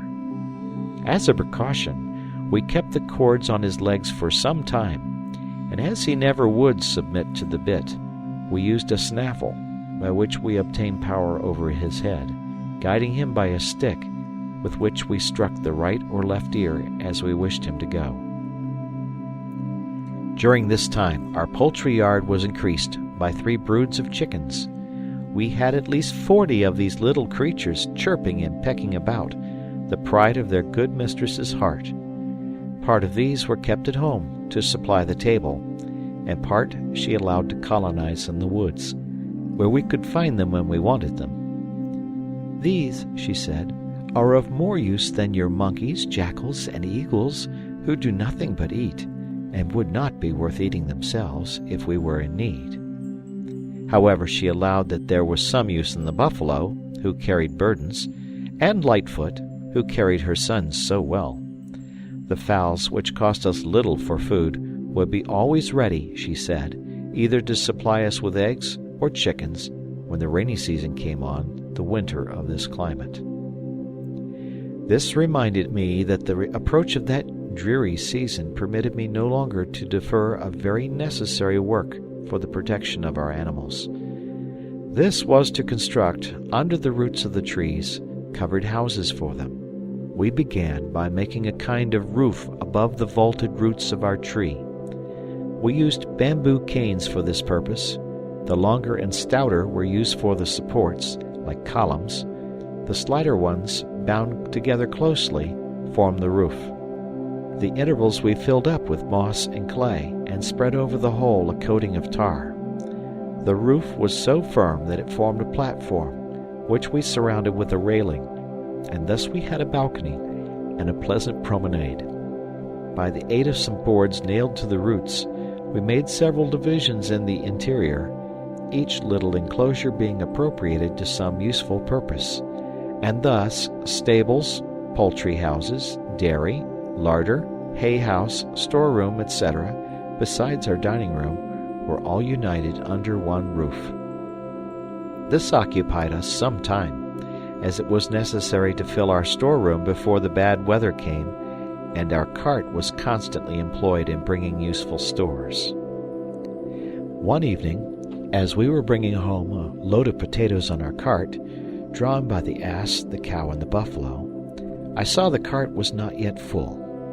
I therefore sent home the 2 younger brothers with their mother, and went on with Fritz and Ernest to the oak wood to collect a sack of sweet acorns. Fritz mounted on his onagra, Ernest followed by his monkey, and I carrying the bag. On arriving at the wood, we tied Lightfoot to a tree, and all 3 began to gather the dropped acorns, when we were startled by the cries of birds and a loud flapping of wings, and we concluded that a brisk combat was going on between Master Nips and the tenants of the thickets, from whence the noise came. Ernest went softly to see what was the matter, and we soon heard him calling out, "Be quick! A fine heath-fowl's nest full of eggs! Nips wants to suck them, and the mother is beating him." Fritz ran up and secured the 2 beautiful birds, who fluttered and cried out furiously, and returned, followed by Ernest, carrying a large nest filled with eggs. The monkey had served us well on this occasion, for the nest was so hidden by a bush with long leaves, of which Ernest had his hand full, that, but for the instinct of the animal, we could never have discovered it. Ernest was overjoyed to carry the nest and eggs for his dear mamma, and the long pointed leaves he intended for Frances, to serve as little toy swords. We set out on our return, placing the sack of acorns behind Fritz on Lightfoot. Ernest carried the 2 fowls, and I charged myself with the care of the eggs, which I covered up as I found they were warm, and I hoped to get the mother to resume her brooding when we got to Falcon's Nest. We were all delighted with the good news we should have to carry home, and Fritz, anxious to be first, struck his charger with a bunch of the pointed leaves he had taken from Ernest. This terrified the animal so much that he took the bit in his teeth and flew out of sight like an arrow. We followed in some uneasiness, but found him safe. Master Lightfoot had stopped of himself when he reached his stable. My wife placed the valuable eggs under a sitting hen, the true mother refusing to fulfill her office. She was then put into the cage of the poor parrot and hung in our dining room to accustom her to society. In a few days the eggs were hatched, and the poultry yard had an increase of 15 little strangers, who fed greedily on bruised acorns, and soon became as tame as any of our fowls, though I plucked the large feathers out of their wings when they were full grown, lest their wild nature should tempt them to quit us. End of chapter. Chapter 28. Francis had soon become tired of playing with the long leaves his brother had brought him, and they were thrown aside. Fritz happened to take some of the withered leaves up, which were soft and flexible as a ribbon, and he advised Francis to make whiplashes of them to drive the goats and sheep with, for the little fellow was the shepherd. He was pleased with the idea, and began to split the leaves into strips, which Fritz plaited together into very good whiplashes. I remarked, as they were working, how strong and pliant these strips seemed, and examining them closely, I found they were composed of long fibers or filaments, which made me suspect it to be Phormium tenax, or New Zealand flax, a most important discovery to us, and which, when I communicated it to my wife, almost overwhelmed her with joy. "Bring me all the leaves you can without delay," cried she, "and I will make you stockings, shirts, coats, sewing thread, cords. In fact, give me but flax and work tools, and I can manage all." I could not help smiling at the vivacity of her imagination, roused at the very name of flax. But there was still great space between the leaves lying before us and the linen she was already sewing an idea. But my boys, always ready to second the wishes of their beloved mother, soon mounted their coursers, Fritz on Lightfoot and Jack on the great buffalo, to procure supplies. Whilst we waited for these, my wife, all life and animation, explained to me all the machines I must make to enable her to spin and weave, and make linen to clothe us from head to foot. Her eyes sparkled with delight as she spoke, and I promised her all she asked. In a short time, our young cavaliers returned from their foraging expedition, conveying on their steeds huge bundles of the precious plant, which they laid at the feet of their mother. She gave up everything to begin her preparation. The first operation necessary was to steep the flax, which is usually done by exposing it in the open air in the rain, the wind, and the dew, so as, in a certain degree, to dissolve the plant, rendering the separation of the fibrous and ligneous parts more easy. It can then be cleaned and picked for spinning. But as the vegetable glue that connects the two parts is very tenacious, and resists for a long time the action of moisture, it is often advisable to steep it in water, and this, in our dry climate, I considered most expedient. My wife agreed to this, and proposed that we should convey it to Flamingo Marsh, and we spent the rest of the day in tying up the leaves in bundles. Next morning we loaded our cart and proceeded to the marsh. We there untied our bundles and spread them in the water, pressing them down with stones, and leaving them till it was time to take them out to dry. We could not but admire here the ingenious nests of the flamingo. They are of a conical form, raised above the level of the marsh, having a recess above in which the eggs are deposited, out of the reach of danger, and the female can sit on them with her legs in the water. These nests are of clay, and so solid that they resist the water till the young are able to swim. In a fortnight, the flax was ready to be taken out of the water. We spread it in the sun, which dried it so effectually that we brought it to Falcon's Nest the same evening, where it was stored till we were ready for further operations. At present we labored to lay up provision for the rainy season, leaving all sedentary occupations to amuse us in our confinement. We brought in continually loads of sweet acorns, manioc, potatoes, wood, fodder for the cattle, sugar canes, fruit, indeed everything that might be useful during the uncertain period of the rainy season. We profited by the last few days to sow the wheat and other remaining European grains, that the rain might germinate them. We had already had some showers. The temperature was variable, the sky became cloudy, and the wind rose. The season changed sooner than we expected.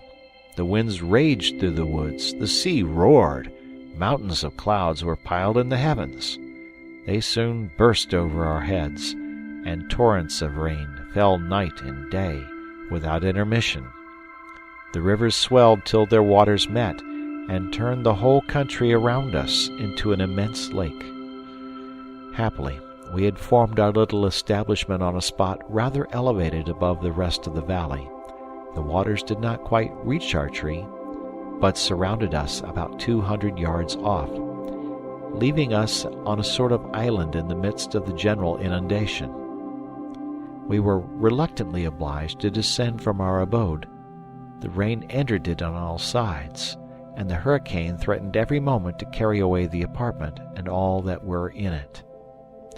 We set about our removal, bringing down our hammocks and bedding to the sheltered space under the roots of the trees that we had roofed for the animals. We were painfully crowded in the small space. The stores of provisions, the cooking utensils, and especially the neighborhood of the animals, and the various offensive smells, made our retreat almost insupportable.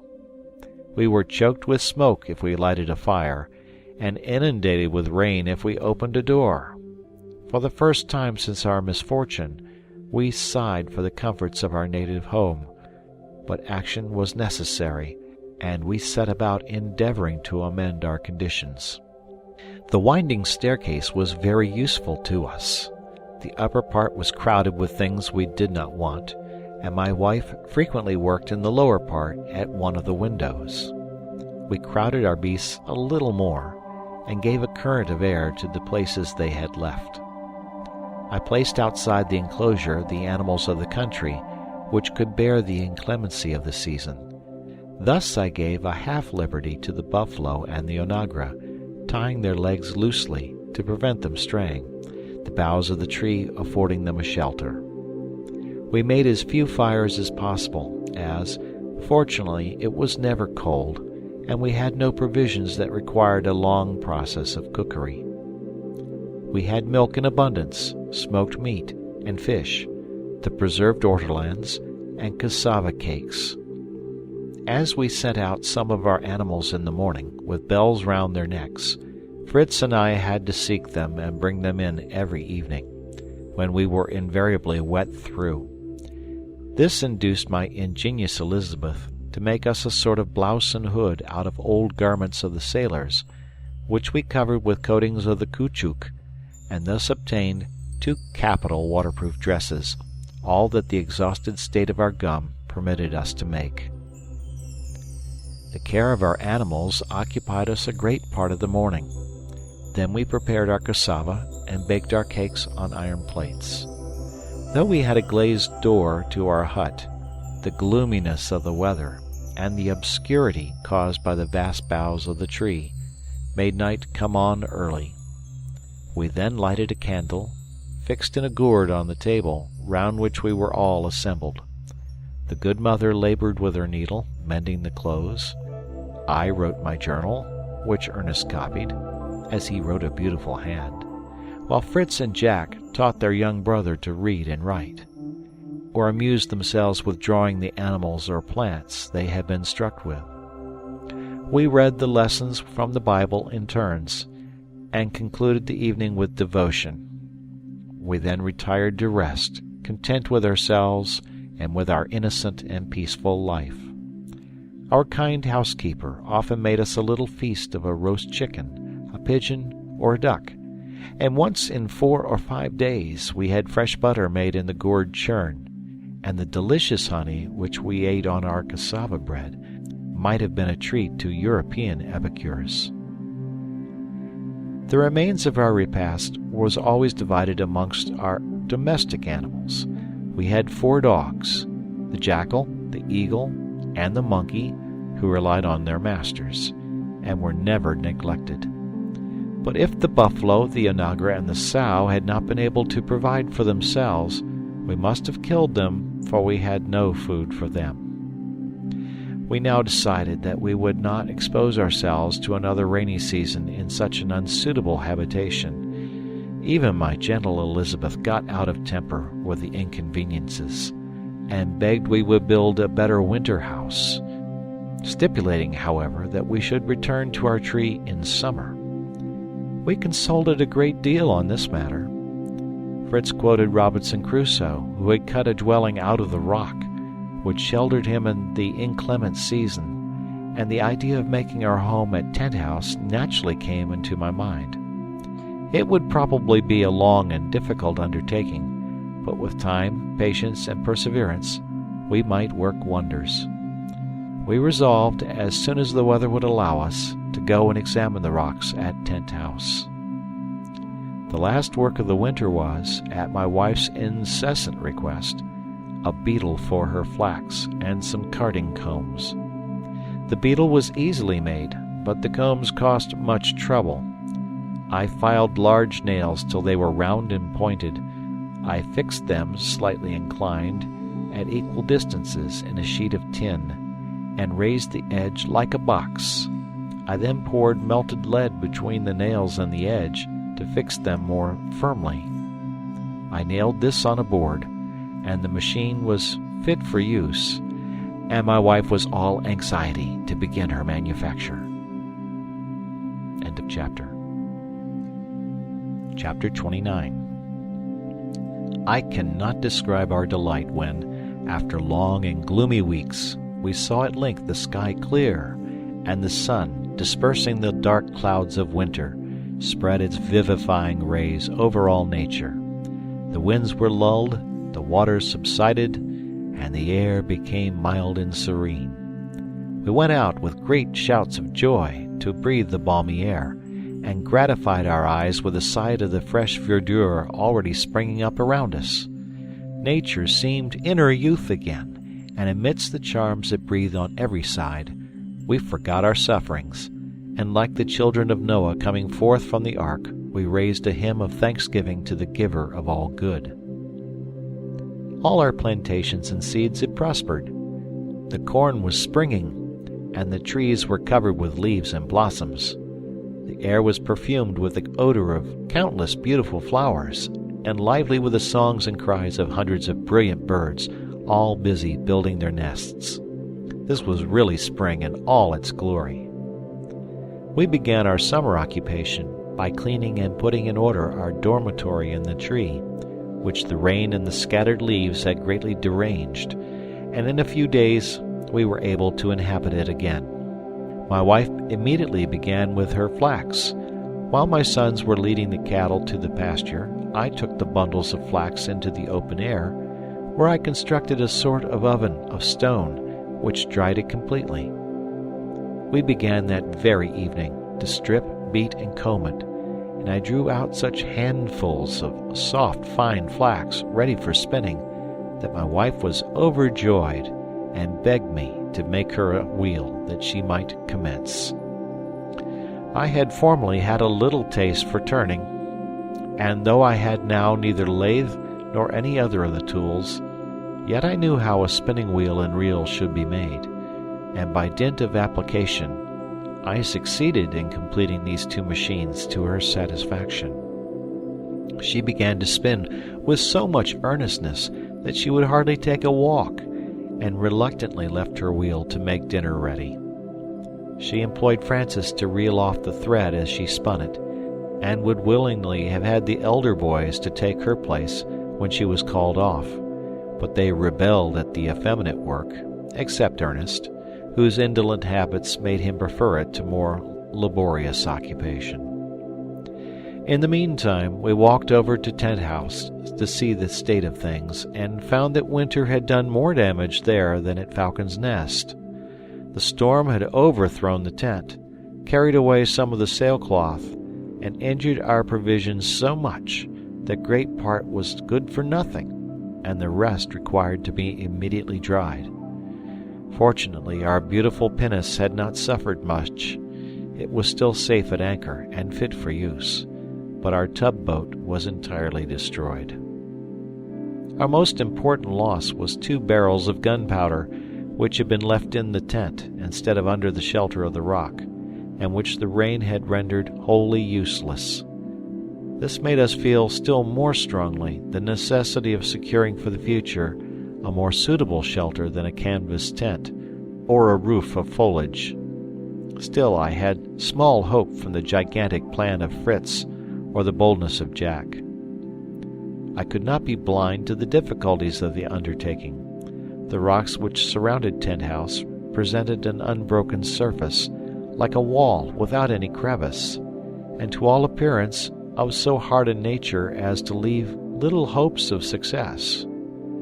However, it was necessary to try to contrive some sort of cave, if only for our gunpowder. I made up my mind, and selected the most perpendicular face of the rock as the place to begin our work.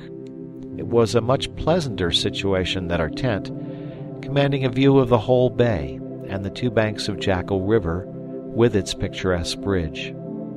I marked out with chalk the dimension of the entrance I wished to give to the cave. Then my sons and I took our chisels, pickaxes, and heavy miner's hammers, and began boldly to hew the stone. Our first blows produced very little effect. The rock seemed impenetrable. The sun had so hardened the surface, and the sweat poured off our brows with the hard labor. Nevertheless, the efforts of my young workmen did not relax. Every evening we left our work advanced, perhaps a few inches, and every morning returned to the task with renewed ardor. At the end of 5 or 6 days, when the surface of the rock was removed, we found the stone became easier to work.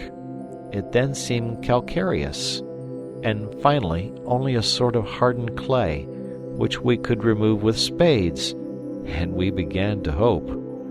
After a few days more labor, we found we had advanced about 7 feet. Fritz wheeled out the rubbish and formed a sort of terrace with it before the opening, while I was working at the higher part. Jack, as the least, worked below. One morning he was hammering an iron bar, which he had pointed at the end, into the rock to loosen the earth, when he suddenly cried out, "Papa, Papa, I have pierced through!" "Not through your hand, child?" asked I. "No, Papa," cried he, "I have pierced through the mountain! Huzzah!" Fritz ran in at the shout, and told him he had better have said at once that he had pierced through the earth. But Jack persisted that, however his brother might laugh, he was quite sure he had felt his iron bar enter an empty space behind. I now came down from my ladder, and, moving the bar, I felt there really was a hollow into which the rubbish fell, but apparently very little below the level we were working on. I took a long pole and probed the cavity, and found that it must be of considerable size. My boys wished to have the opening enlarged and to enter immediately, but this I strictly forbade, for as I leaned forward to examine it through the opening, a rush of mephitic air gave me a sort of vertigo. "Come away, children!" cried I, in terror. "The air you would breathe there is certain death." I explained to them that, under certain circumstances, carbonic acid gas was frequently accumulated in caves or grottos, rendering the air unfit for respiration, producing giddiness of the head, fainting, and eventually death. I sent them to collect some hay, which I lighted and threw into the cave. This was immediately extinguished. We repeated the experiment several times with the same result. I now saw that more active means must be resorted to. We had brought from the vessel a box of fireworks intended for signals. I threw into the cave by a cord a quantity of rockets, grenades, etc., and scattered a train of gunpowder from them.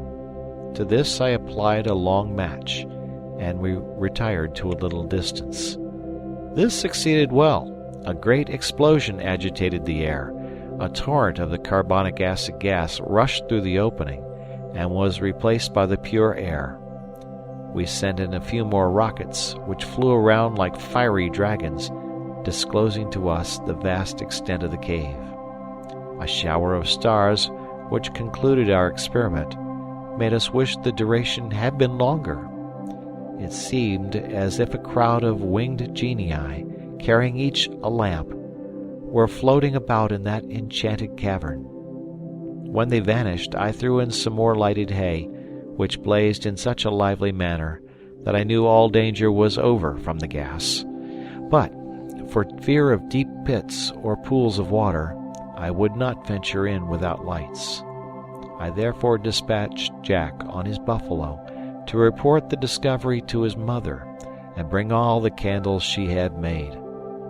I purposely sent Jack on the errand, for his lively and poetic turn of mind would, I hoped, invest the grotto with such charms that his mother would even abandon her wheel to come and see it.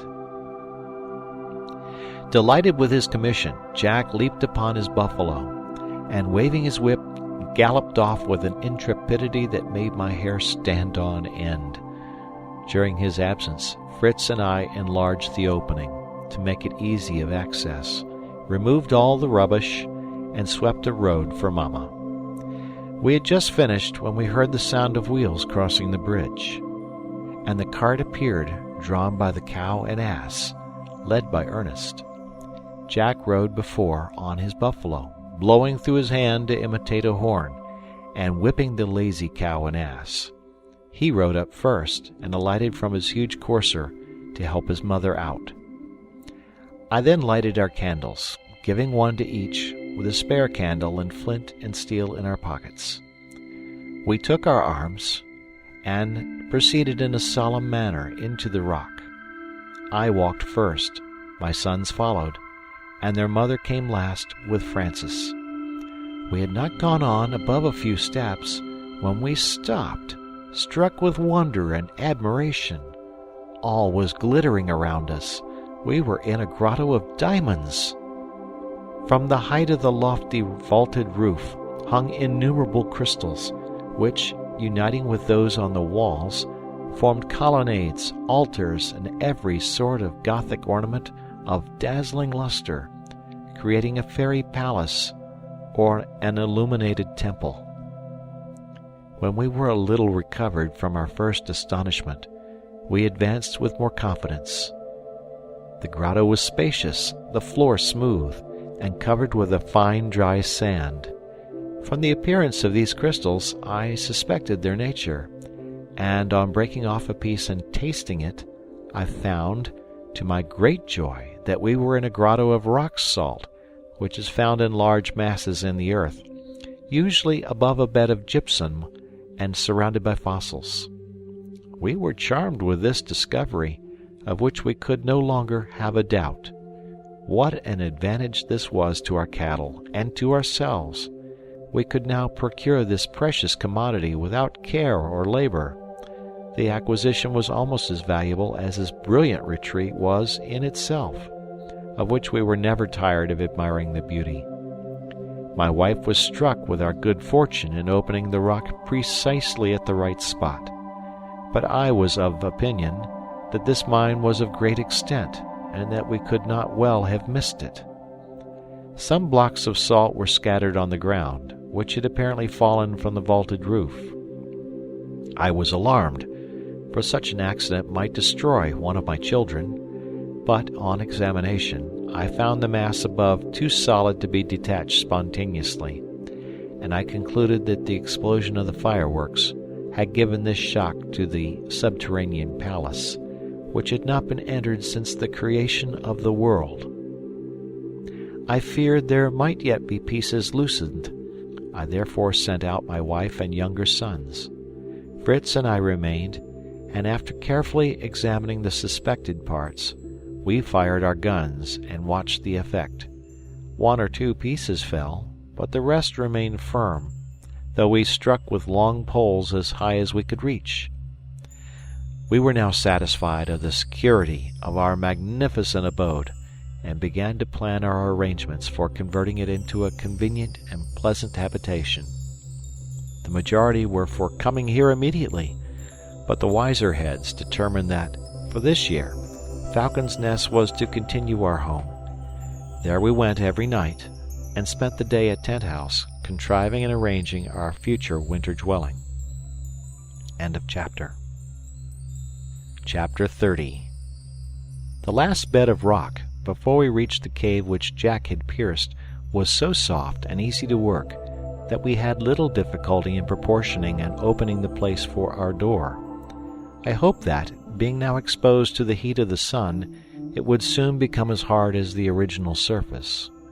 The door was that we had used for the staircase at Falcon's Nest, for as we only intended to make a temporary residence of our old tree, there was no necessity for solid fittings, and besides, I intended to close the entrance of the tree by a door of bark, more effectually to conceal it in case savages should visit us. I then laid out the extent of the grotto at pleasure, for we had ample space. We began by dividing it into 2 parts. That on the right of the entrance was to be our dwelling. On the left were, first, our kitchen, then the workshop and the stables. Behind these were the storerooms and the cellar. In order to give light and air to our apartments, it was necessary to insert in the rock the windows we had brought from the ship, and this cost us many days of labor. The right-hand portion was subdivided into 3 rooms, the first our own bedroom, the middle the common sitting room, and beyond the boys' room. As we had only 3 windows, we appropriated 1 to each bedroom, and the 3rd to the kitchen, contenting ourselves at present with a grating in the dining room. I constructed a sort of chimney in the kitchen, formed of 4 boards, and conducted the smoke thus through a hole made in the face of the rock. We made our workroom spacious enough for us to carry on all our manufactures, and it served also for our cart house. Finally, all the partition walls were put up, communicating by doors, and completing our commodious habitation. These various labors, the removal of our effects, and arranging them again, all the confusion of a change when it was necessary to be at once workmen and directors, took us a great part of summer, but the recollection of the vexations we should escape in the rainy season gave us energy. We passed nearly all our time at Tent House, the center of our operations, and besides the gardens and plantations which surrounded it, we found many advantages which we profited by. Large turtles often came to deposit their eggs in the sand, a pleasant treat for us, but we raised our desires to the possession of the turtles themselves, living, to eat when we chose. As soon as we saw one on the shore, one of my sons ran to cut off its retreat. We then hastened to assist, turned the creature on its back, passed a long cord through its shell, and tied it firmly to a post close to the water. We then placed it on its legs, when of course it made for the water, but could only ramble the length of its cord. It seemed, however, very content, and we had it in readiness when we wanted it. The lobsters, crabs, mussels, and every sort of fish which abounded on the coast plentifully supplied our table. One morning we were struck with an extraordinary spectacle. A large portion of the sea appeared in a state of ebullition, and immense flocks of marine birds were hovering over it, uttering piercing cries and plunging into the waves. From time to time the surface, on which the rising sun now shone, seemed covered with little flames, which rapidly appeared and vanished. Suddenly, this extraordinary mass advanced to the bay, and we ran down, full of curiosity. We found on our arrival that this strange phenomenon was caused by a shoal of herrings. These shoals are so dense that they are often taken for sandbanks, are many leagues in extent, and several feet in depth. They spread themselves over the seas, carrying to barren shores the resources that nature has denied them. These brilliant, scaly creatures had now entered the bay, and my wife and children were lost in admiration of the wonderful sight. But I reminded them that when Providence sends plenty, we ought to put forth our hands to take it. I sent immediately for the necessary utensils, and organized my fishery. Fritz and Jack stood in the water, and such was the thickness of the shoal that they filled baskets, taking them up as you would water in a pail. They threw them on the sand. My wife and Ernest cut them open, cleaned them, and rubbed them with salt. I arranged them in small barrels, a layer of herrings and a layer of salt, and when the barrel was full, the ass, led by Francis, took them up to the storehouse. This labor occupied us several days, and at the end of that time we had 12 barrels of excellent salt provision against the winter season. The refuse of this fishery, which we threw into the sea, attracted a number of sea dogs. We killed several for the sake of the skin and the oil, which would be useful to burn in lamps, or even as an ingredient in soap, which I hope to make at some future time. At this time I greatly improved my sledge by placing it on 2 small wheels belonging to the guns of the ship, making it a light and commodious carriage, but so low that we could easily place heavy weights on it. Satisfied with our labors, we returned very happy to Falcon's Nest to spend our Sunday and to thank God heartily for all the blessings he had given us. End of chapter.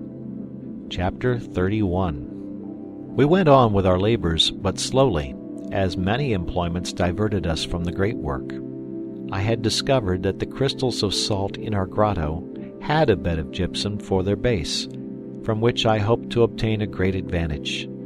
I was fortunate enough to discover, behind a projecting rock, a natural passage leading to our storeroom, strewn with fragments of gypsum. I took some of it to the kitchen, and by repeated burnings calcined it, and reduced it to a fine white powder, which I put into casks, and carefully preserved for use. My intention was to form our partition walls of square stones cemented with the gypsum. I employed my sons daily to collect this till we had amassed a large quantity, using some in the first place effectually to cover our herring barrels. 4 barrels were salted and covered in this way. The rest my wife smoked in a little hut of reeds and branches, in the midst of which the herrings were laid on sticks, and exposed to the smoke of a fire of green moss kindled below. This dried them and gave them the peculiar flavor so agreeable to many. We were visited by another shoal of fish a month after that of the herrings. Jack first discovered them at the mouth of Jackal River, where they had apparently come to deposit their eggs among the scattered stones. They were so large that he was sure they must be whales. I found them to be pretty large sturgeons, besides salmon, large trout, and many other fishes. Jack immediately ran for his bow and arrows, and told me he would kill them all. He fastened the end of a ball of string to an arrow, with a hook at the end of it. He tied the bladders of the dogfish at certain distances to the string. He then placed the ball safe on the shore, took his bow, fixed the arrow in it, and aiming at the largest salmon, shot it in the side. The fish tried to escape. I assisted him to draw the cord, and it was no easy task, for he struggled tremendously. But at length, weakened by loss of blood, we drew him to land and dispatched him.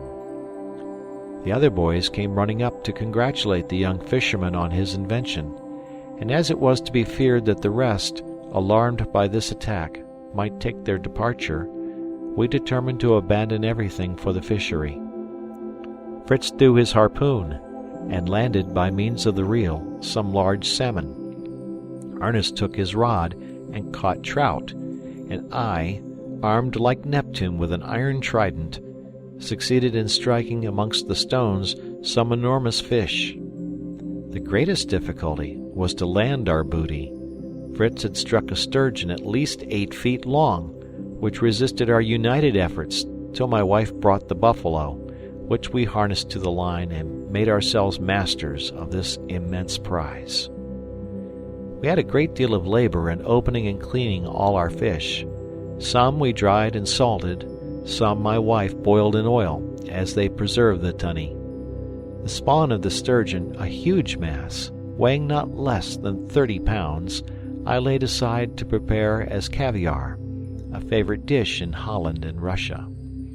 I carefully cleansed the eggs from the skin and fibers that were mixed with them, washed them thoroughly in sea water, slightly sprinkled them with salt, then put them in a gourd pierced with small holes to let the water escape, and placed weights on them to press them completely for 24 hours. We then removed the caviar in solid masses, like cheeses, took it to the smoking hut to dry, and in a few days had this large addition to our winter provision. My next employment was the preparation of the valuable isinglass. I took the air bladder and sounds of the fish, cut them in strips, twisted them in rolls, and dried them in the sun. This is all that is necessary to prepare this excellent glue. It becomes very hard, and when wanted for use, is cut up in small pieces and dissolved over a slow fire. The glue was so white and transparent that I hoped to make window panes from it instead of glass. After this work was finished, we began to plan a boat to replace our tub raft. I wished to try to make one of bark, as the savage nations do, and I proposed to make an expedition in search of a tree for our purpose. All those in our own neighborhood were too precious to destroy, some for their fruits, others for their shade. We resolved to search at a distance for trees fit for our purpose, taking in our road a survey of our plantations and fields. Our garden at Tent House produced abundantly continual successions of vegetables in that virgin soil, and in a climate which recognized no change of season. The peas, beans, lentils, and lettuces were flourishing, and only required water, and our channels from the river brought this plentifully to us. We had delicious cucumbers and melons. The maize was already a foot high. The sugar canes were prospering, and the pineapples on the high ground promised us a rich treat. We hoped our distant plantations were going on as well, and all set out one fine morning to Falcon's Nest to examine the state of things there. We found my wife's cornfields were luxuriant in appearance, and for the most part ready for cutting.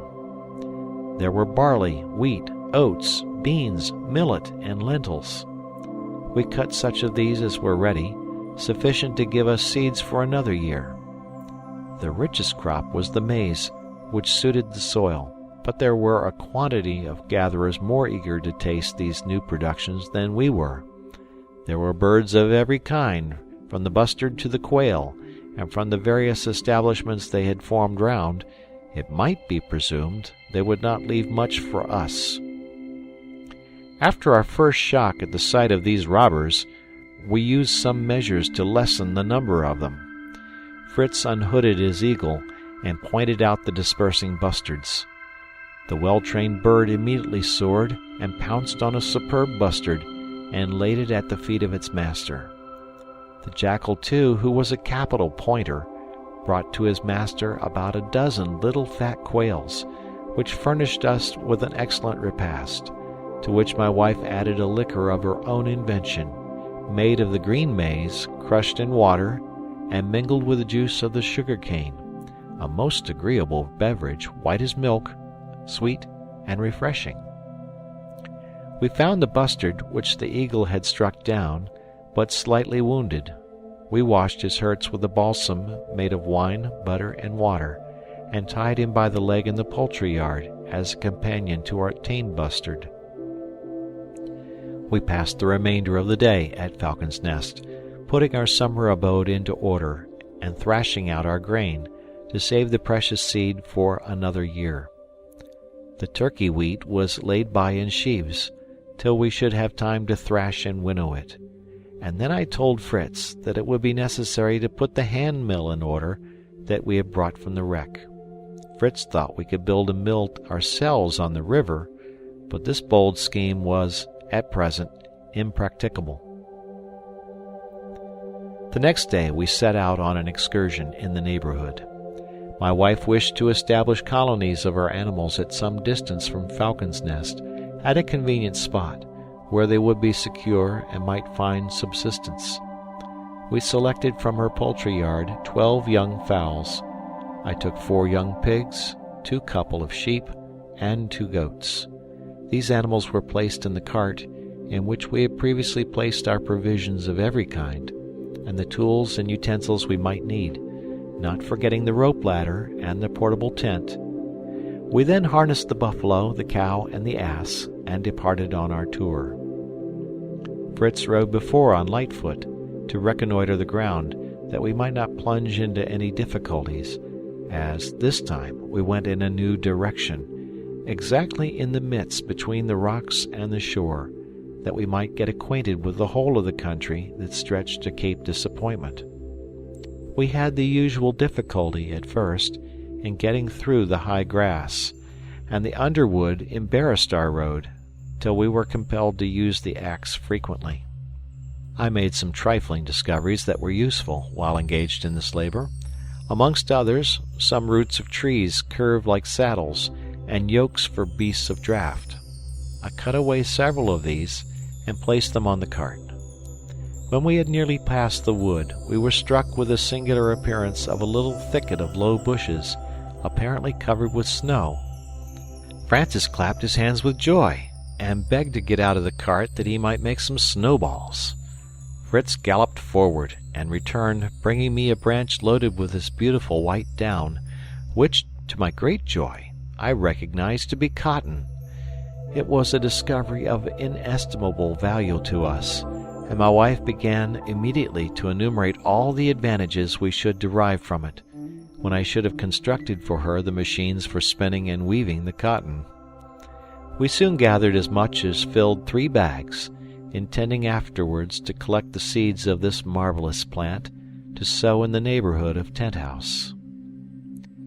After crossing the plain of the cotton trees, we reached the summit of a hill from which the eye rested on a terrestrial paradise. Trees of every sort covered the sides of the hill, and a murmuring stream crossed the plain, adding to its beauty and fertility. The wood we had just crossed formed a shelter against the north winds, and the rich pasture offered food for our cattle. We decided at once that this should be the site of our farm.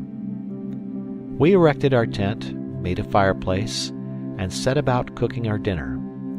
While this was going on, Fritz and I sought a convenient spot for our structure, and we met with a group of beautiful trees, at such a distance one from another as to form natural pillars for our dwelling. We carried all our tools here, but as the day was far advanced, we delayed commencing our work till next day. We returned to the tent, and found my wife and her boys picking cotton, with which they had made some very comfortable beds, and we slept peacefully under our canvas roof. End of chapter. Chapter 32.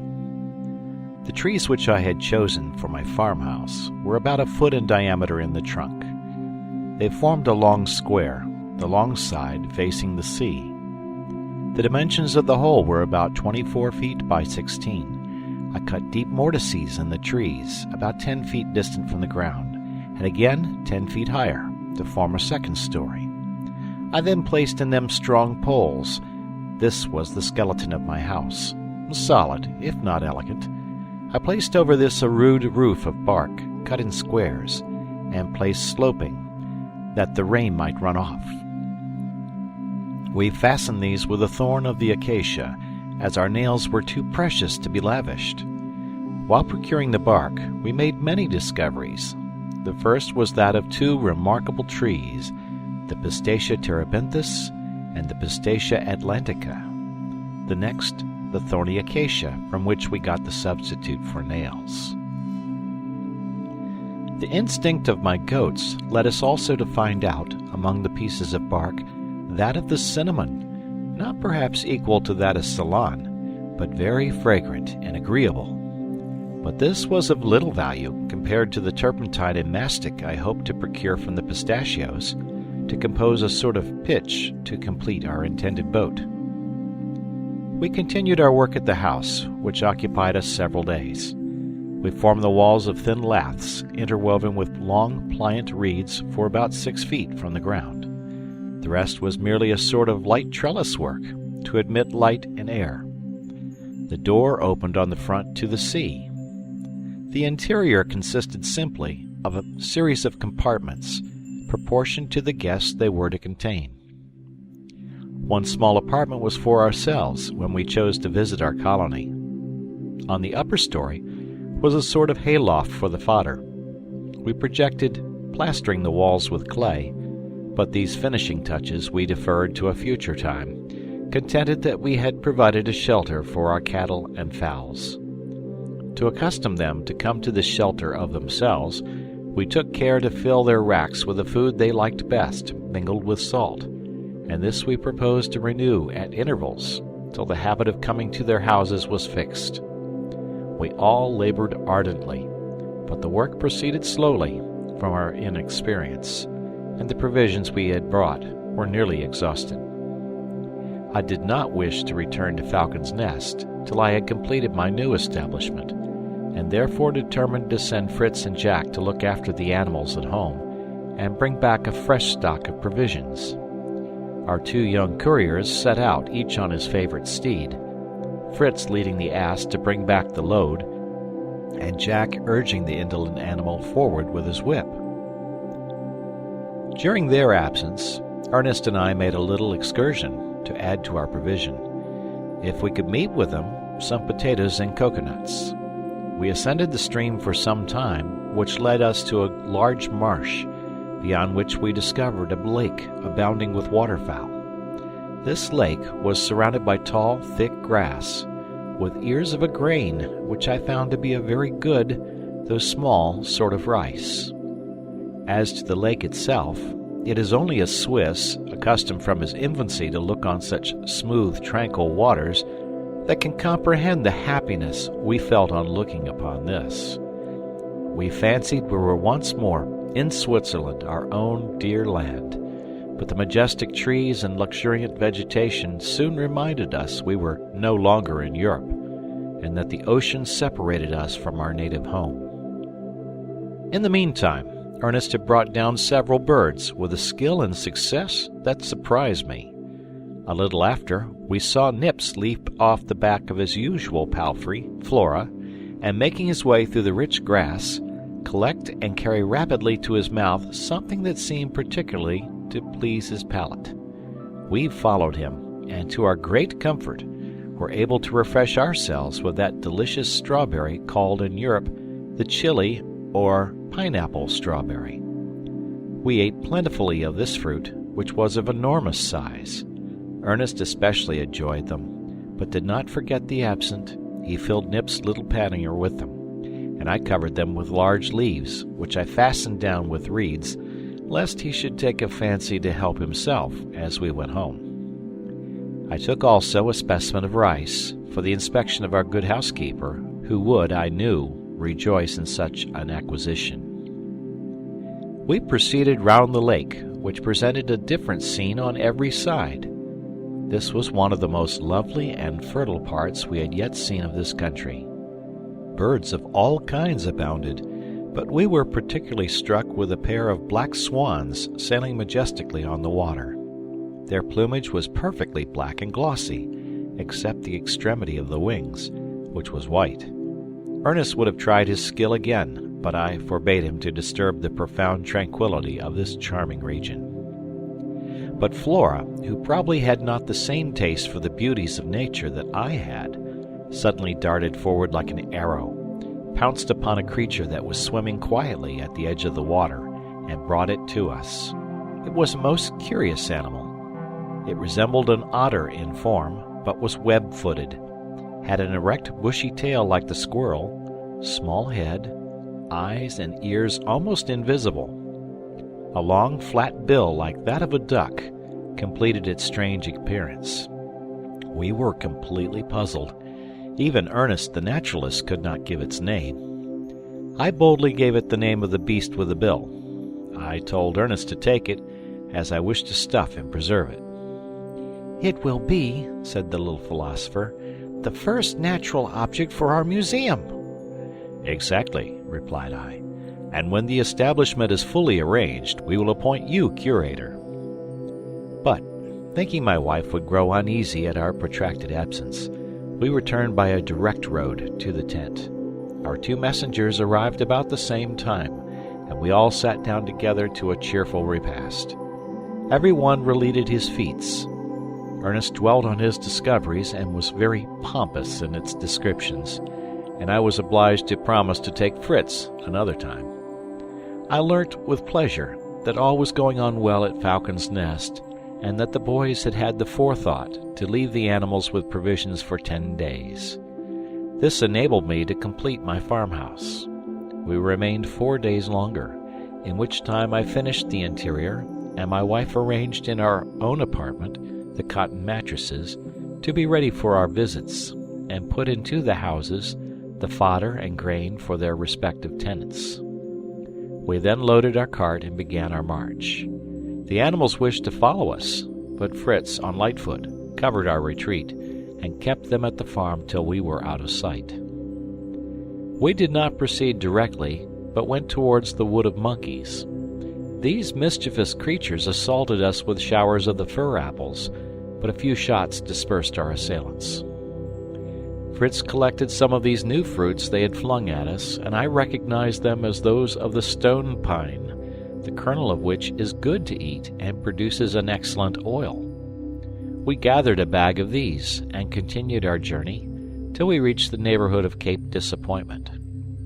There we ascended a little hill, from the summit of which we looked upon rich plains, rivers, and woods clothed with verdure and brilliant flowers, and gay birds that fluttered among the bushes. "Here, my children," cried I, "here we will build our summer house. This is truly Arcadia." Here we placed our tent, and immediately began to erect a new building, formed in the same manner as the farmhouse, but now executed more quickly. We raised the roof in the middle, and made 4 sloped sides. The interior was divided into eating and sleeping apartments, stables, and a storeroom for provisions. The whole was completed and provisioned in 10 days, and we now had another mansion for ourselves, and a shelter for new colonies of animals. This new erection received the name of Prospect Hill to gratify Ernest, who thought it had an English appearance. However, the end for which our expedition was planned was not yet fulfilled. I had not yet met with a tree likely to suit me for a boat. We returned then to inspect the trees, and I fixed on a sort of oak, the bark of which was closer than that of the European oak, resembling more like that of the cork tree. The trunk was at least 5 feet in diameter, and I fancied its coating, if I could obtain it whole, would perfectly answer my purpose. I traced a circle at the foot, and with a small saw cut the bark entirely through. Fritz, by means of the rope ladder we had brought with us, and attached to the lower branches of the tree, ascended, and cut a similar circle 18 feet above mine. We then cut out, perpendicularly, a slip the whole length, and removing it, we had room to insert the necessary tools, and with wedges, we finally succeeded in loosening the hole. The first part was easy enough, but there was greater difficulty as we advanced. We sustained it as we proceeded with ropes, and then gently let it down on the grass. I immediately began to form my boat while the bark was fresh and flexible. My sons, in their impatience, thought it would do very well if we nailed a board at each end of the roll, but this would have been merely a heavy trough, inelegant and unserviceable. I wished to have one that would look well by the side of the pinnace, and this idea at once rendered my boys patient and obedient. We began by cutting out at each end of the roll of bark a triangular piece of about 5 feet long. Then, placing the sloping parts one over the other, I united them with pegs and strong glue, and thus finished the ends of my boat in a pointed form. This operation having widened it too much in the middle, we passed strong ropes round it and drew it into the form we required. We then exposed it to the sun, which dried and fixed it in the proper shape. As many things were necessary to complete my work, I sent Fritz and Jack to Tent House for the sledge, to convey it there, that we might finish it more conveniently. I had the good fortune to meet with some very hard, crooked wood, the natural curve of which would be admirably suitable for supporting the sides of the boat. We found also a resinous tree, which distilled a sort of pitch, easy to manage, and which soon hardened in the sun. My wife and Francis collected sufficient of it for my work. It was almost night when our 2 messengers returned. We had only time to sup and retire to our rest. We were all early at work next morning. We loaded the sledge, placing on it the canoe, the wood for the sides, the pitch, and some young trees which I had transplanted for our plantation at Tent House, and which we put into the boat. But before we set out, I wished to erect a sort of fortification at the pass of the rock, for the double purpose of securing us against the attacks of wild beasts or of savages, and for keeping enclosed, in the savanna beyond the rocks, some young pigs that we wished to multiply there, out of the way of our fields and plantations. As we crossed the sugar-cane plantation, I saw some bamboos larger than any I had ever met with, and we cut down one for a mast to our canoe. We now had the river to our left, and the chain of rocks to our right, which here approached the river, leaving only a narrow pass. At the narrowest part of this, we raised a rampart before a deep ditch, which could only be crossed by a drawbridge we placed there. Beyond the bridge, we put a narrow gate of woven bamboos, to enable us to enter the country beyond when we wished. We planted the side of the rampart with dwarf palms, India fig, and other thorny shrubs, making a winding path through the plantation, and digging in the midst a hidden pitfall known to ourselves by 4 low posts, intended to support a plank bridge when we wished to cross it. After this was completed, we built a little chalet of bark in that part of the plantation that faced the stream, and gave it the name of the Hermitage, intending it for a resting place. After several days of hard labor, we returned to Prospect Hill and took a little relaxation. The only work we did was to prepare the mast and lay it on the sledge with the rest. The next morning we returned to Tent House, where we immediately set to work on our canoe with such diligence that it was soon completed. It was solid and elegant, lined through with wood, and furnished with a keel. We provided it with brass rings for the oars and stays for the mast. Instead of ballast, I laid at the bottom a layer of stones covered with clay, and over this a flooring of boards. The benches for the rowers were laid across, and in the midst the bamboo mast rose majestically with a triangular sail. Behind I fixed the rudder, worked by a tiller, and I could now boast of having built a capital canoe. Our fleet was now in good condition, For distant excursions we could take the pinnace, but the canoe would be invaluable for the coasting service. Our cow had, in the meantime, given us a young male calf, which I undertook to train for service, as I had done the buffalo, beginning by piercing its nostrils, and the calf promised to be docile and useful, and as each of the other boys had his favorite animal to ride, I bestowed the bull on Francis, and entrusted him with its education, to encourage him to habits of boldness and activity. He was delighted with his new charger, and chose to give him the name of Valiant. We had still 2 months before the rainy season, and this time we devoted to completing the comforts of our grotto. We made all the partitions of wood, except those which divided us from the stables, which we built of stone, to exclude any smell from the animals. We soon acquired skill in our works. We had a plentiful supply of beams and planks from the ship, and by practice we became very good plasterers. We covered the floors with a sort of well-beaten mud, smoothed it, and it dried perfectly hard. We then contrived a sort of felt carpet. We first covered the floor with sailcloth.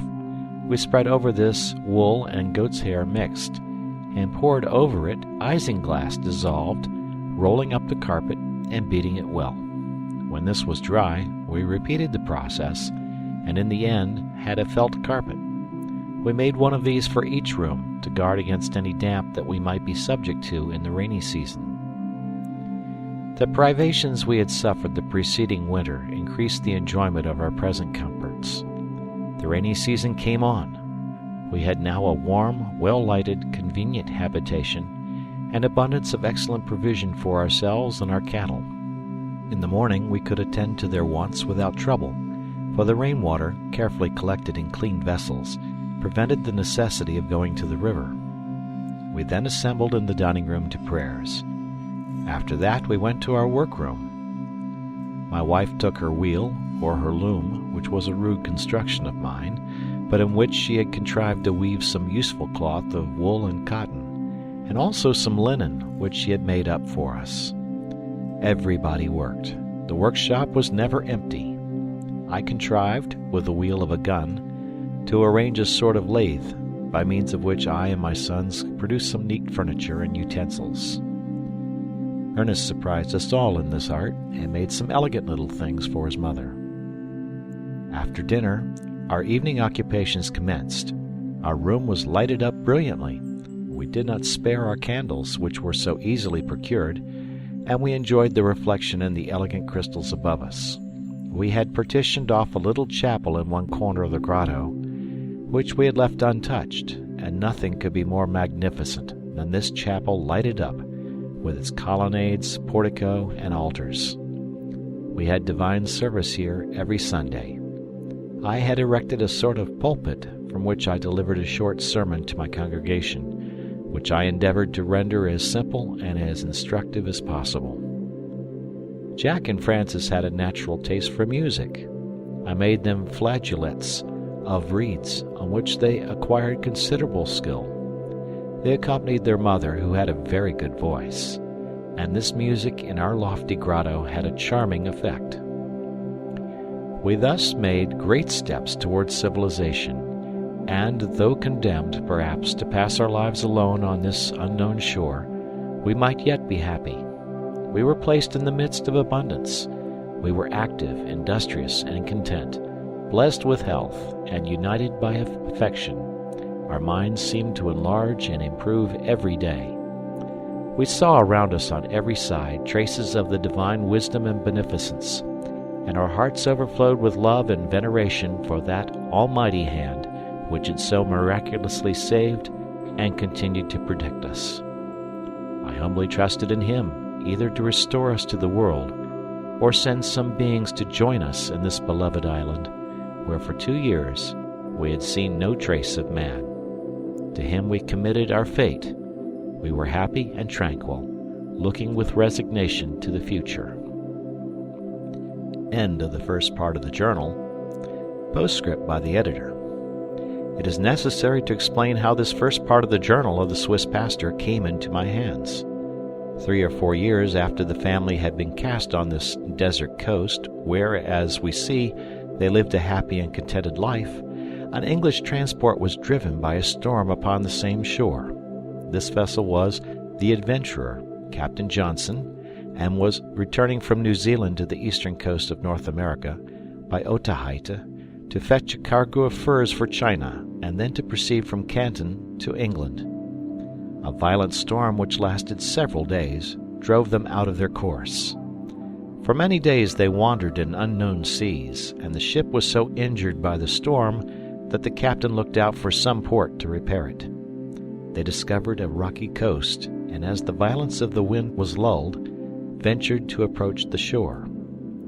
At a short distance they anchored, and sent a boat to examine the coast. Lieutenant Bell, who went with the boat, knew a little German. They were some time before they could venture to land among the rocks which guarded the island, but, turning the promontory, they saw Safety Bay, and, entering it, were astonished to see a handsome pinnace and a boat at anchor, near the strand a tent, and in the rock doors and windows, like those of a European house.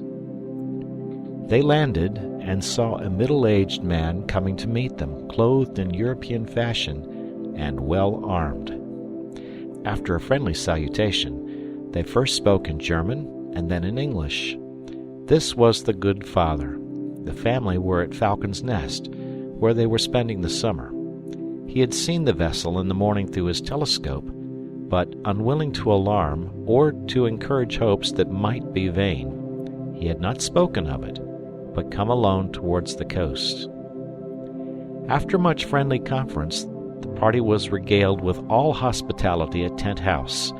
The good Swiss gave the lieutenant this first part of his journal for the perusal of Captain Johnson, and after an hour's conversation they separated, hoping to have a pleasant meeting next day. But heaven decreed it otherwise.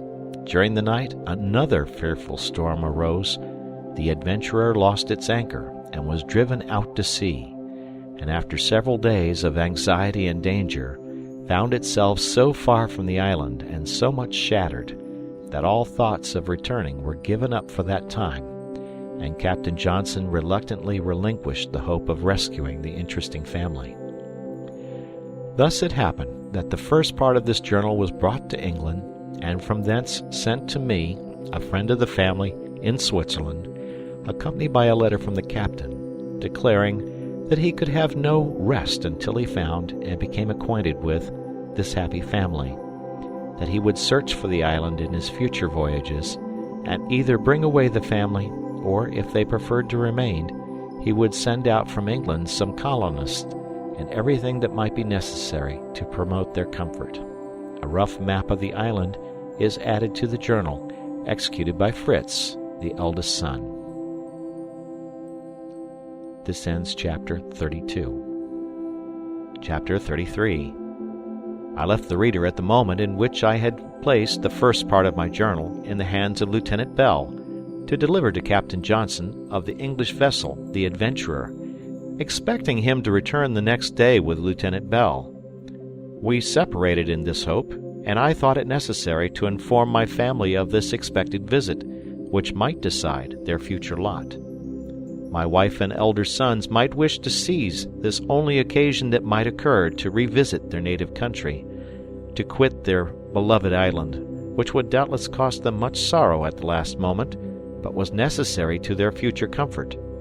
I could not help feeling distressed at the prospect of my dear children's solitary old age, and I determined, if they did not wish to return with Captain Johnson, to request him to send some colonists out to people our island.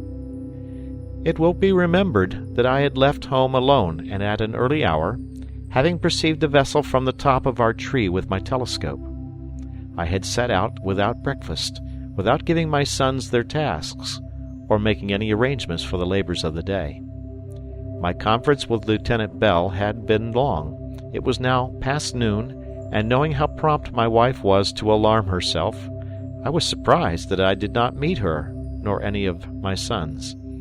I began to be uneasy, and on my arrival I hastily mounted the tree, and found my faithful partner extended on her bed, surrounded by her 4 sons and apparently in great pain. I demanded with a cry of grief what had happened. All wished to speak at once, and it was with some difficulty I learned that my dear wife, in descending the staircase, had been seized with a giddiness in her head and had fallen down and injured herself so much that she was unable to rise without assistance. She was now enduring great pain in her right leg and in her left foot. "Ernest and I," added Fritz, "carried her without delay to her bed, though not without difficulty, for the staircase is so narrow. But she continued to get worse, and we did not know what to do." Jack said, "I have rubbed her foot continually, but it swells more and more, as well as her leg, which I dare not touch, it hurts her so much." And said Ernest, "I remember, father, that of the chest that we brought from the ship there is one unopened, which is marked medicines. May it not contain something that will relieve Mamma?" "Perhaps it may, my son. You did well to remember it. We will go to Tent House for it. Fritz, you shall accompany me to assist in bringing it." I wished to be alone with Fritz, to consult him about the English vessel, and was glad of this opportunity. Before I left my wife, I intended to examine her leg and foot, which were exceedingly painful. When I was preparing to enter the church, I had studied medicine and practical surgery in order to be able to administer to the bodily afflictions of my poor parishioners, as well as to their spiritual sorrows. I knew how to bleed, and could replace the dislocated limb. I had often made cures, but since my arrival at the island, I had neglected my medical studies, which happily had not been needed. I hoped now, however, to recall as much of my knowledge as would be sufficient to cure my poor wife. I examined her foot first, which I found to be violently sprained. She begged me then to look at her leg, and what was my distress when I saw it was fractured above the ankle. However, the fracture appeared simple, without splinters, and easy to cure. I sent Fritz without delay to procure me 2 pieces of the bark of a tree, between which I placed the leg, after having, with the assistance of my son, stretched it till the 2 pieces of broken bone united. I then bound it with bandages of linen, and tied the pieces of bark round the leg, so that it might not be moved. I bound the sprained foot very tightly till I could procure the balsam which I expected to find in the chest. I felt assured that the giddiness of the head which had caused her fall proceeded from some existing cause, which I suspected from the pulse and the complexion must be a fullness of blood, and it appeared to be necessary to take away some ounces, which I persuaded her to allow me to do, when I should have brought my medicine chest and instruments from Tent House. I left her with many charges to the care of my 3 younger sons, and proceeded to Tent House with Fritz, to whom I now related my morning adventure, and consulted him how we should mention it to its mother. Fritz was astonished. I saw how his mind was employed. He looked round on our fields and plantations, increasing and prospering. "We must not tell her, father," said he. "I will be at Tent House early in the morning. You must give me some commission to execute. I will await the arrival of the captain, and tell him that my dear mother is ill, and that he may return as he came." "You speak rashly, Fritz," answered I. "I have told you that the ship has suffered much from the storm, and needs repairs. Have you not often read the golden rule of our divine master? Do unto others as you would have others do unto you. Our duty is to receive the captain into our island, and to assist him in repairing and refitting his vessel." "And he will find," said he, "we know something of that kind of work. Did you show him our beautiful pinnace and canoe? But can such a large vessel enter our bay of safety?" "No," replied I. "I fear there will not be sufficient water. But we will show the captain the large bay at the other end of the island, formed by Cape Disappointment. He will find there a beautiful harbor." "And he and his officers may live at the farm, and we can go over every day to assist in repairing their vessel," continued Fritz. "Very well," said I. "And when it is finished, he will, in return, give us a place in it, to return to Europe." "To return to Europe, father!" cried he, "to leave our beautiful winter dwelling, tent house, and our charming summer residence, Falcon's Nest, our dear good animals, our crystals of salt, our farms, so much that is our own and which nobody covets, to return into Europe to poverty, to war, to those wicked soldiers who have banished us. We want nothing. Dear father, can you consent to leave our beloved island?" "You are right, my dear son," said I. "Would to God we might always remain here happily together. But we are of different ages, and by the law of nature we must one day be separated. Consider, my dear son, if you should survive your brothers, how cheerless it would be to live quite alone on this desert island, without anyone to close your eyes. But let us look at these trees. I see they are tamarind trees. Their fruit contains a pulp which is very useful in medicine, and which will suit your mother, I think, as well as the juice of the orange or lemon. We shall find some of the latter at our plantation near Tent House. But in the meantime, do you climb the tamarind tree and gather some of those pods which resemble those of beans. Fill one side of the bag with them, and the other we will reserve for the oranges and lemons. Not to lose any time, I will go on to Tent House to seek for the 2 chests, and you can follow me." Fritz was up the tamarind tree in a moment. I crossed Family Bridge, and soon reached the grotto. I lighted a candle, which I always kept ready, entered the magazine, and found the 2 chests labeled. They were neither large nor heavy, and having tied cords round them for the convenience of carrying them, I proceeded to visit the orange and lemon trees, where I found the fruit sufficiently ripe for lemonade. Fritz came to meet me with a good supply of tamarinds.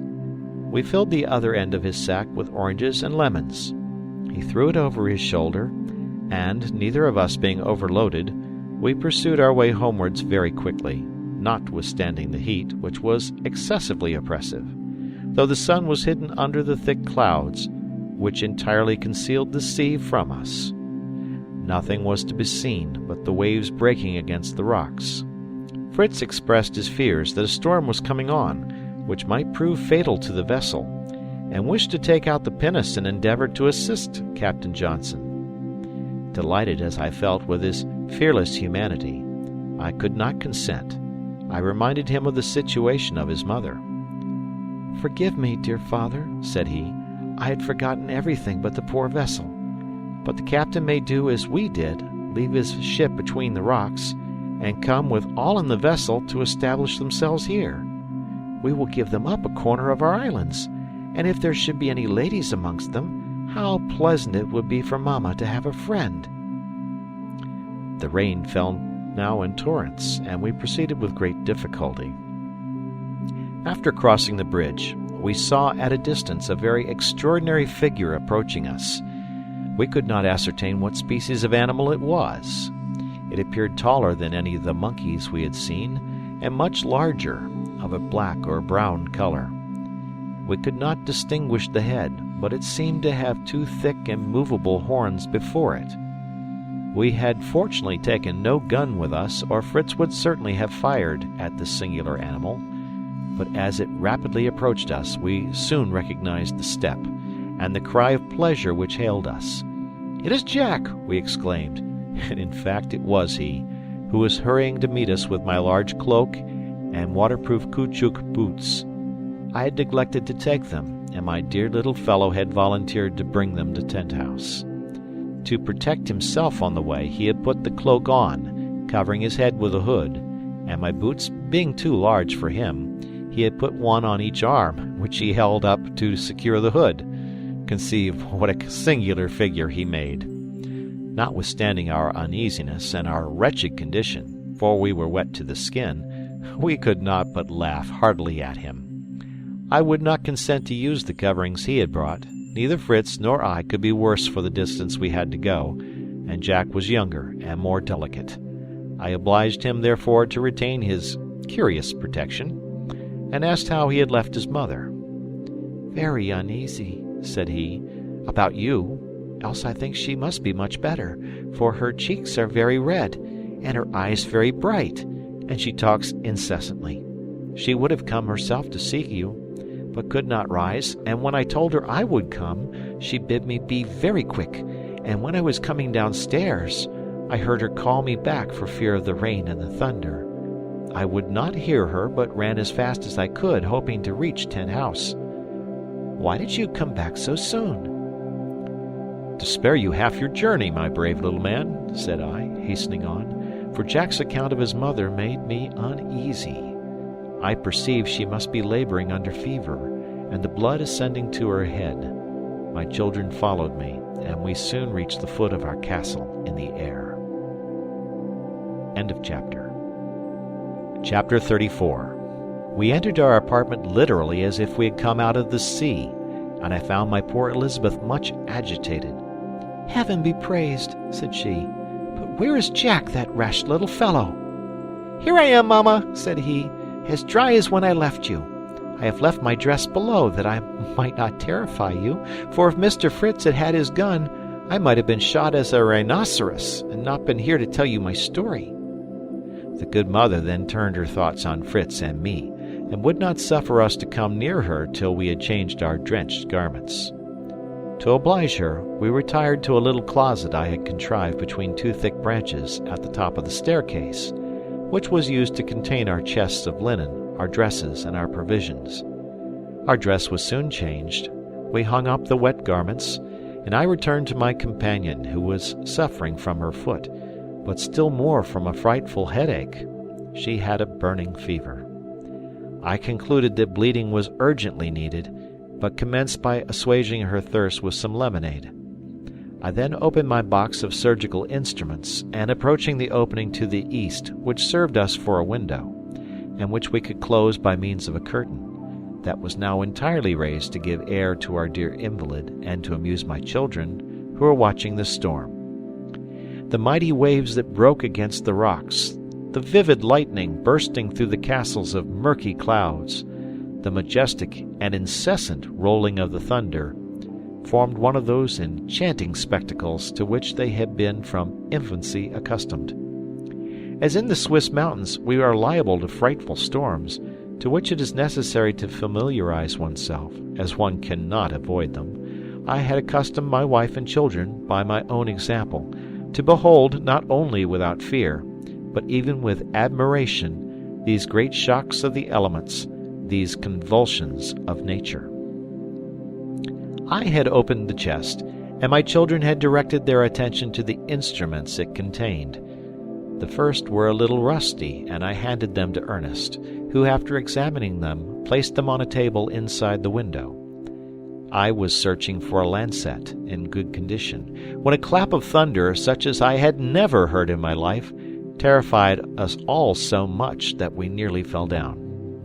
This burst of thunder had not been preceded by any lightning, but was accompanied by two immense forked columns of fire, which seemed to stretch from the sky to our very feet. We all cried out, even my poor wife, but the silence of terror succeeded, and seemed to be the silence of death. I flew to the bedside, and found my dear patient in a state of total insensibility. I was convinced that she was dead, and I was dumb with despair. I was roused from my stupor by the voice of my children. I then remembered that I had not lost all. There still remained duties to fulfill, and affection to console me.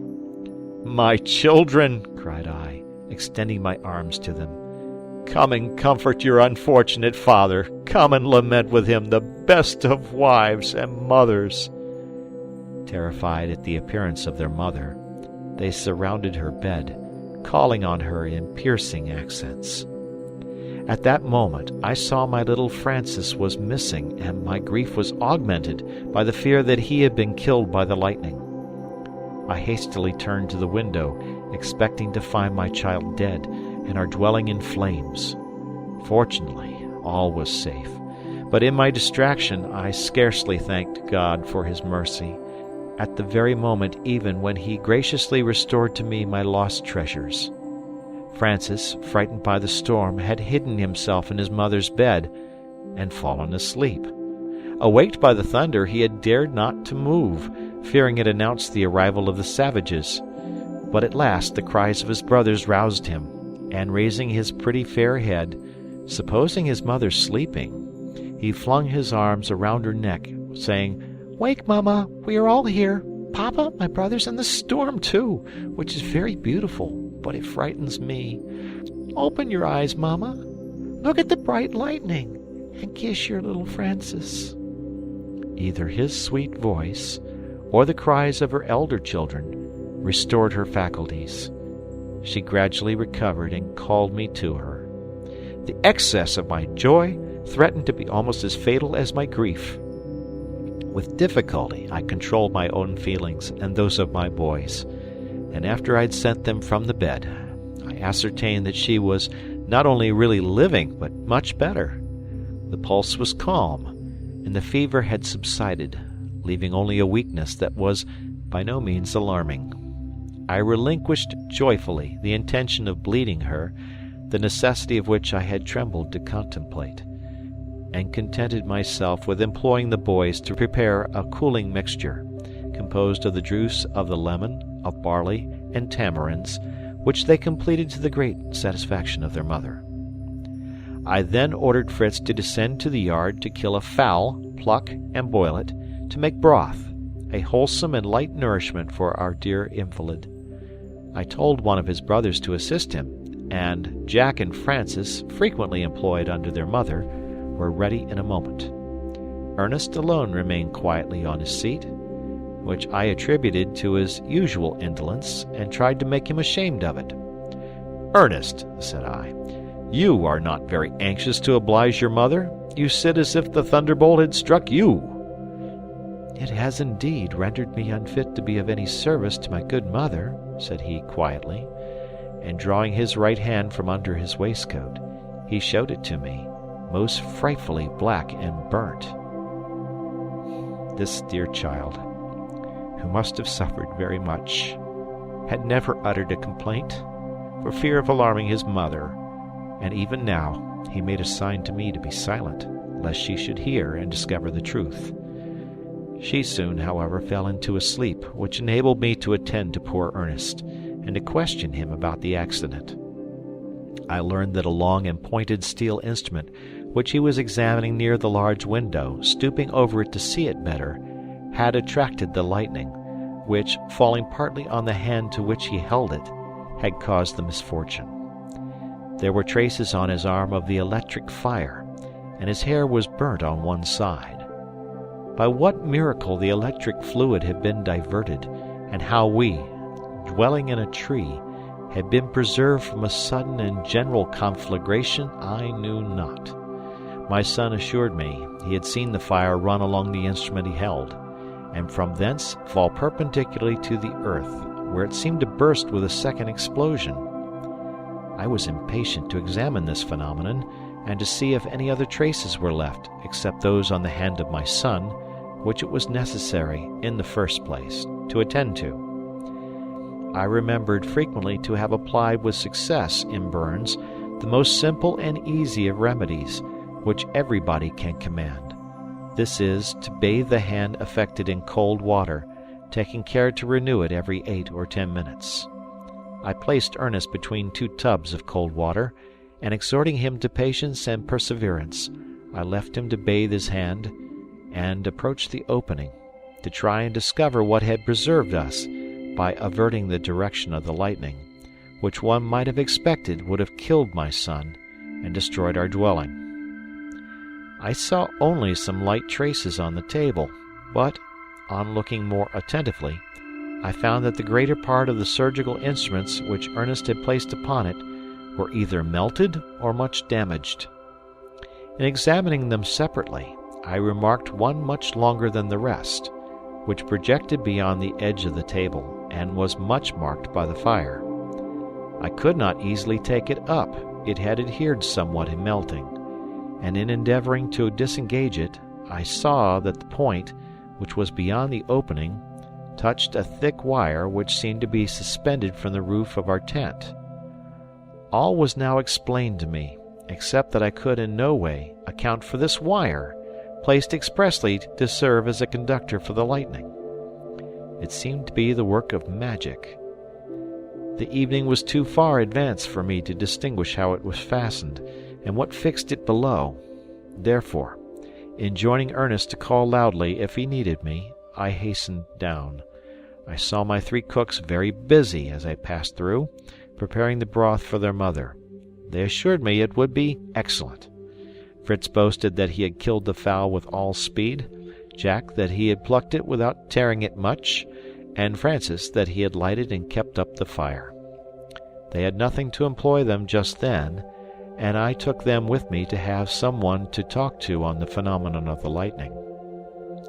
Below the window I found a large packet of iron wire, which I had brought from Tent House some days before, intending on some leisure day to make a sort of grating before our poultry yard.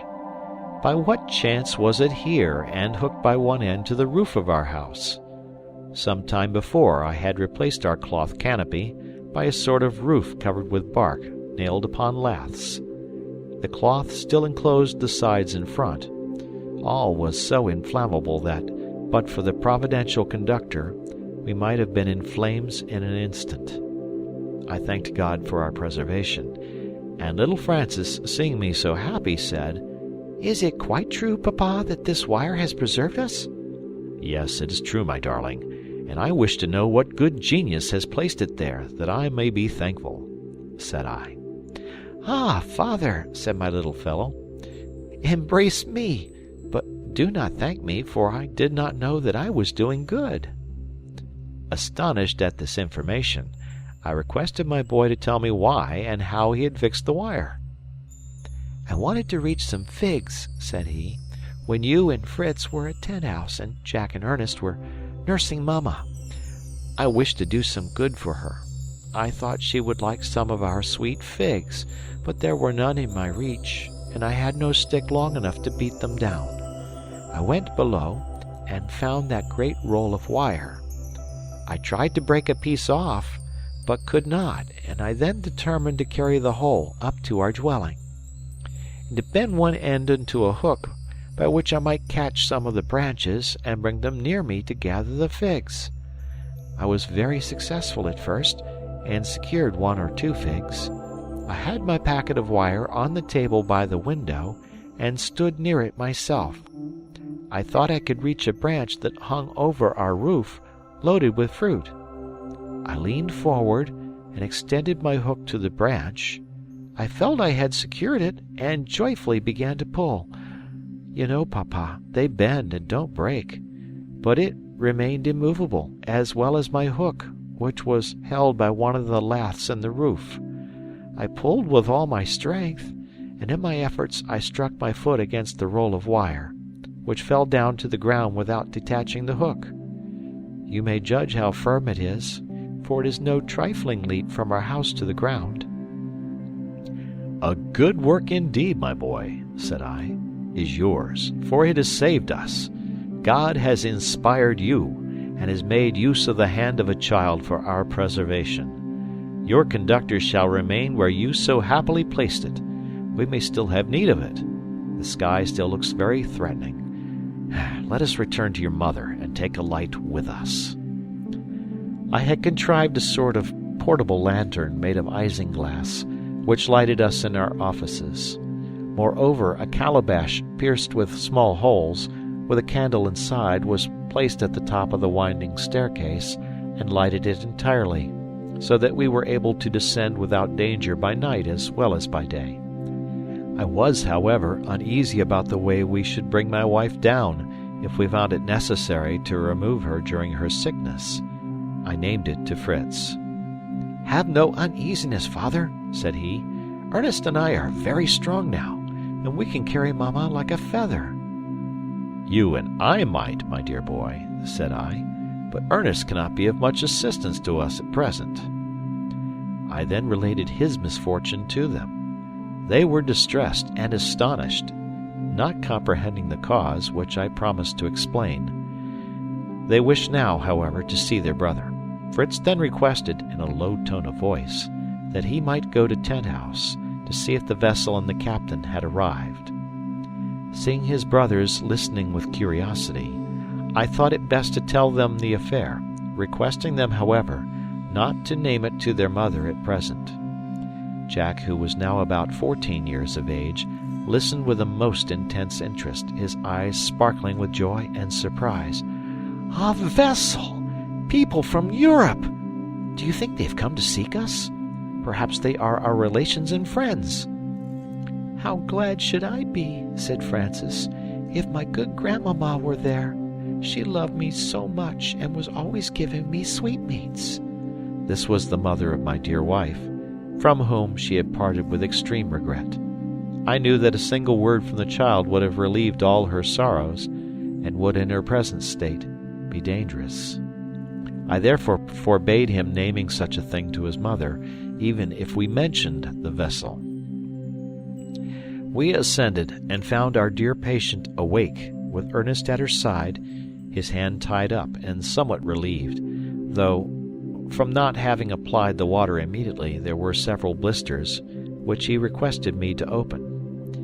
It was necessary to tell his mother he had had a burn. She named several remedies, and I was hesitating which to use when Fritz, giving me a significant glance, said, "Don't you think, Father, that the leaves of the karata, which cured Jack's legs so well, would be as serviceable to Ernest's hand?" "I have no doubt of it," said I, "but we have none here." "I know very well where they grow," said he. "Come, Jack, we shall soon be there. We shall have a little rain, but what of that? We shall not be melted, and we can have a bath." My wife was divided between her desire to relieve Ernest and her fear of the boys venturing out in such a stormy night. She agreed at last, provided Jack had my cloak and Fritz the boots, and that they should take the lantern. Thus equipped, they set out. I accompanied them outside the tree, Fritz assuring me they would be back in 3 hours at most. He intended to proceed along the rocks towards Tent House, to make what observations he could, for, as he told me, he could not get the poor captain and his vessel out of his head. It was now 7 o'clock. I gave them my blessing, and left them with injunctions to be prudent, and returned with an anxious heart to my invalids. End of chapter. Chapter 35. On entering, I found Francis sitting on his mother's bed, telling her the story of the lightning, of the wire which was called a conductor, of the figs that he was going to gather for her, and that Papa had called him little Francis, the preserver of the whole family. Having briefly explained to them the results of Francis's fortunate device, I procured some raw potato to apply to Ernest's hand, which still gave him great pain, and bathed my wife's foot with some eau d'arquebusade, which I procured from my medicine chest.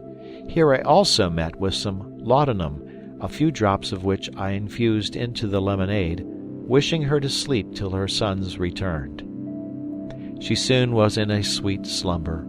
The boys followed her example, and I was left alone with my anxieties, happy, however, to see them at rest after such an evening of agitation. The hours passed. Still my children returned not.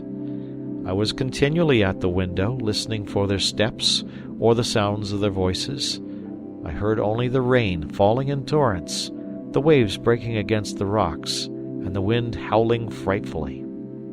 I could not help thinking of the danger they ran, having twice to cross the river, which was doubtless swollen by the rain. I was not so much alarmed for Fritz, a strong, bold youth of 19 years of age, and a determined hunter. As for poor Jack, bold even to rashness, and having neither strength nor experience to secure him, I could not help fancying him carried away by the stream, and his brother not daring to return without him. My wife occasionally awoke, but the narcotic stupefied her. She still did not perceive the absence of her sons. Francis slept tranquilly, but when Ernest awoke and heard the tempest so terribly augmented, he was almost distracted. All his selfishness, all his indolence disappeared. He entreated me to allow him to go in search of his brothers, and with difficulty I detained him. To convince him that he was not the sole cause of the danger of Fritz and Jack, I related to him, for the first time, the history of the boat and the vessel, and assured him that the great cause of their anxiety to go over to Tent House was to search for some traces of the unfortunate seamen and their vessel exposed to that furious sea. "And Fritz also is exposed to that sea," cried Ernest. "I know it. I am sure that he is at this moment in his canoe, struggling against the waves." "And Jack, my poor Jack," sighed I, infected with his fears. "No, father," added Ernest. "Be composed. Fritz will not be so imprudent. He will have left Jack in our house at the rock, and probably, seeing the hopelessness of his undertaking, he has returned himself now, and is waiting there till the stream subsides a little. Do allow me to go, dear father. You have ordered me cold water for my burnt hand, and it will certainly cure it to get it well wet."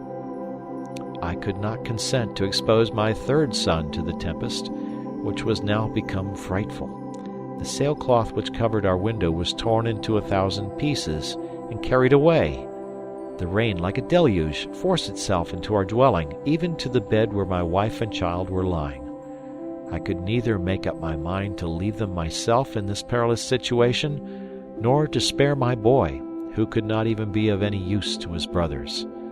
I commanded him to remain, succeeded in persuading him of their probable safety, and induced him to lie down to rest. Now, in my terrible solitude, I turn to him who tempers the wind to the shorn lamb, who forbids us not to address him in the trials he sends us, to beseech him to soften them, or to give us strength to bear them. Kneeling down, I dared to supplicate him to restore me my children, submissively adding, after the example of our blessed Saviour, "Yet not my will, but thine be done, O Lord." My prayers appeared to be heard. The storm gradually abated, and the day began to break. I awoke Ernest, and having dressed his wounded hand, he set out for Tent House in search of his brothers. I followed him with my eyes as far as I could see. The whole country appeared one vast lake, and the road to Tent House was like the bed of a river. But, protected by his good gaiters of buffalo skin, he proceeded fearlessly and was soon out of my sight. I was recalled from the window by the voice of my wife, who was awake, and anxiously inquiring for her sons. "They are gone," said I, "to gather the leaves of the carrata for Ernest's burnt hand, and he wished to go too." Her deep sleep had entirely chased from her memory all the events of the previous evening, and I was glad to allow Francis to repeat his little tale of the burn and his conductor in order to gain time. She was astonished and uneasy to hear of Ernest's accident, and was afraid he would get wet in searching for the carrata, little aware of the hours of anguish I had endured waiting and watching for those she believed had only just left home. At that moment the dear and well-known voices were heard under the great window. "Father, I'm bringing back my brothers!" cried Ernest. "Yes, Papa, we are all alive, and wet as fishes," added the sweet voice of Jack. "But not without having had our troubles," said the manly voice of Fritz. I rushed down the staircase to meet them, and, embracing them, I led them, trembling with emotion, to the bed of their mother, who could not comprehend the transport of joy I expressed. "Dear Elizabeth," said I, "here are our sons. God has given them to us a second time." "Have we then been in any danger of losing them?" said she. "What is the meaning of this?"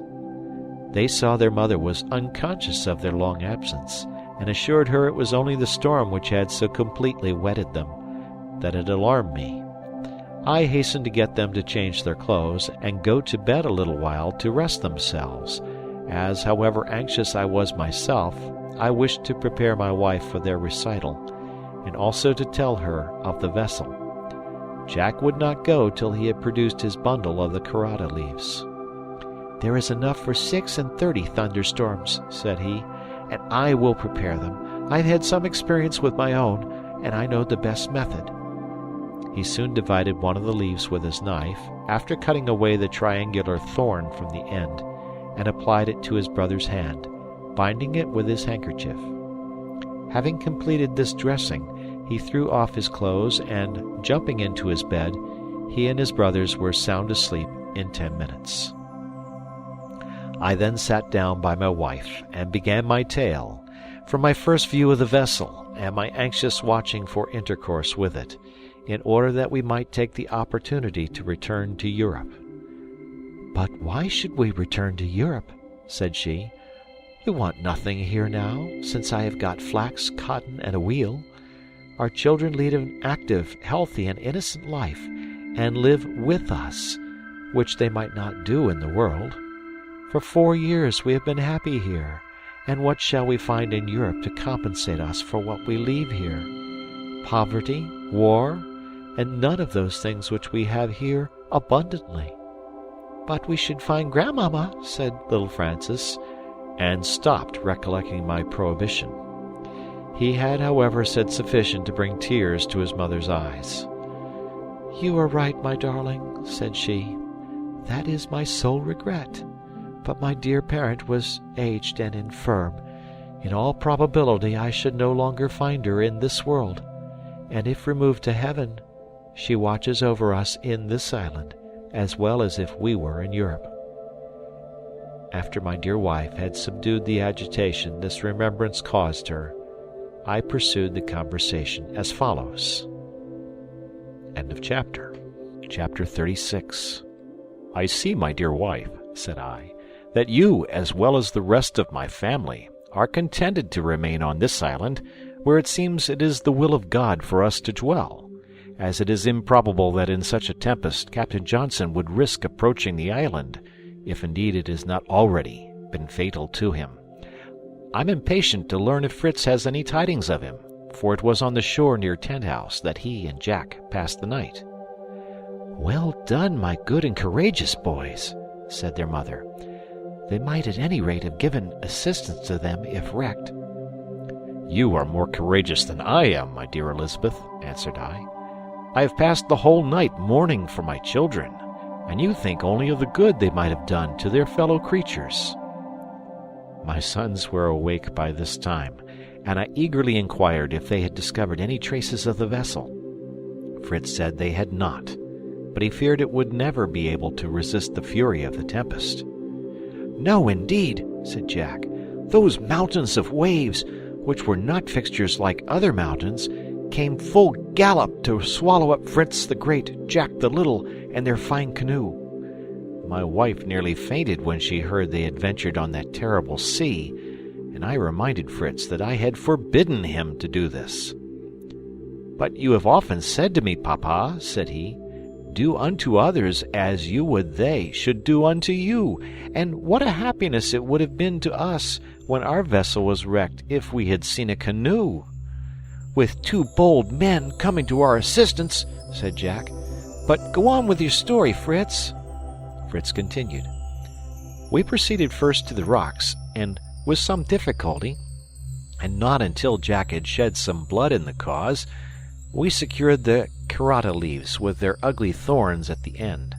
When our sack was full, we proceeded along the rocks towards Tent House. From this height I tried to discover the ship, but the darkness obscured everything.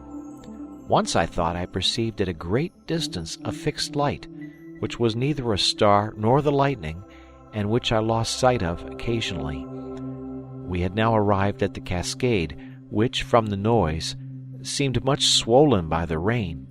Our great stones were quite hidden by a boiling foam. I would have attempted to cross, if I had been alone, but, with Jack on my shoulders, I was afraid of the risk. I therefore prepared to follow the course of the river to Family Bridge. The wet ground continually brought us on our knees, and with great difficulty we reached the bridge. But judge of our consternation! The river had risen so much that the planks were covered, and as we conceived, the whole was destroyed. I then told Jack to return to Falcon's Nest with the carrata leaves, and I would swim across the river. I returned about 100 yards up the stream to find a wider and less rapid part, and easily crossed. Judge of my surprise when I saw a human figure approaching to meet me. I had no doubt it was the captain of the vessel, and it was Captain Jack, sans peur et sans reproche, said the bold little fellow. "I was determined not to return home a poltroon who was afraid of the water." When Fritz was gone, I tried the bridge, and soon found there was not sufficient water over it to risk my being drowned. I took off my boots, which might have made me slip, and my cloak, which was too heavy, and, making a dart, I ran with all my strength across and reached the other side. I put on my boots, which I had in my hands, and advanced to meet Fritz, who called out as soon as he saw me, "Is that you, Captain?" I tried to say, "Yes, certainly," in a deep tone, but my laughter betrayed me. "To my great regret," said Fritz, "I should truly have preferred meeting Captain Johnson, but I fear he and his people are at the bottom of the sea." After meeting with Jack, we proceeded to Tent House, where we kindled a good fire and dried ourselves a little. We then refreshed ourselves with some wine which remained on the table where you had entertained the captain, and proceeded to prepare a signal to inform the vessel we were ready to receive them. We procured a thick bamboo cane from the magazine. I fixed firmly to one end of it the large lantern of the fish's bladder you gave us to take. I filled the lamp with oil and placed in it a thick cotton wick, which, when lighted, was very brilliant. Jack and I then placed it on the shore at the entrance of the bay. We fixed it before the rock, where the land wind would not reach it, sunk it 3 or 4 feet into the ground, steadied it with stones, and then went to rest over our fire after this long and difficult labor. After drying ourselves a little, we set out on our return, when, looking towards the sea, we were startled by the appearance of the same light we had noticed before. We heard at the same time the distant report of a gun, which was repeated 3 or 4 times at irregular intervals. We were persuaded that it was the vessel calling to us for aid, and, remembering the command of our Savior, we thought you would forgive our disobedience if we presented to you in the morning the captain, the lieutenant, and as many as our canoe would contain. We entered it then without any fear, for you know how light and well balanced it is, and rowing into the bay, the sail was spread to the wind, and we had no more trouble. I then took the helm. My own signal light shone clearly on the shore, and, except for the rain which fell in torrents, the waves which washed over our canoe, and uneasiness about the ship and about you, and our fear that the wind might carry us into the open sea, we should have had a delightful little maritime excursion. When we got out of the bay, I perceived the wind was driving us towards Shark Island, which, being directly before the bay, forms 2 entrances to it. I intended to go round it and disembark there if possible, that I might look out for some trace of the ship. But we found this impossible. The sea ran too high. Besides, we should have been unable to moor our canoe, the island not affording a single tree or anything we could lash it to, and the waves would soon have carried it away. We had now lost sight of the light, and hearing no more signals, I began to think on your distress when we did not arrive at the hour we promised. I therefore resolved to return by the other side of the bay, carefully avoiding the current which would have carried us into the open sea.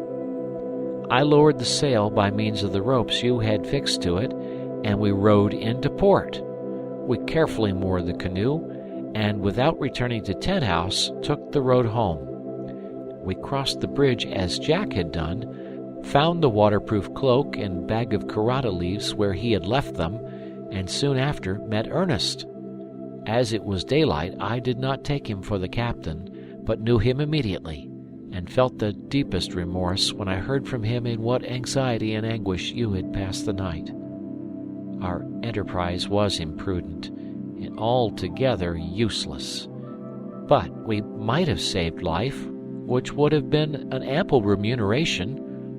I fear all is hopeless. What do you think, Father, of their fate?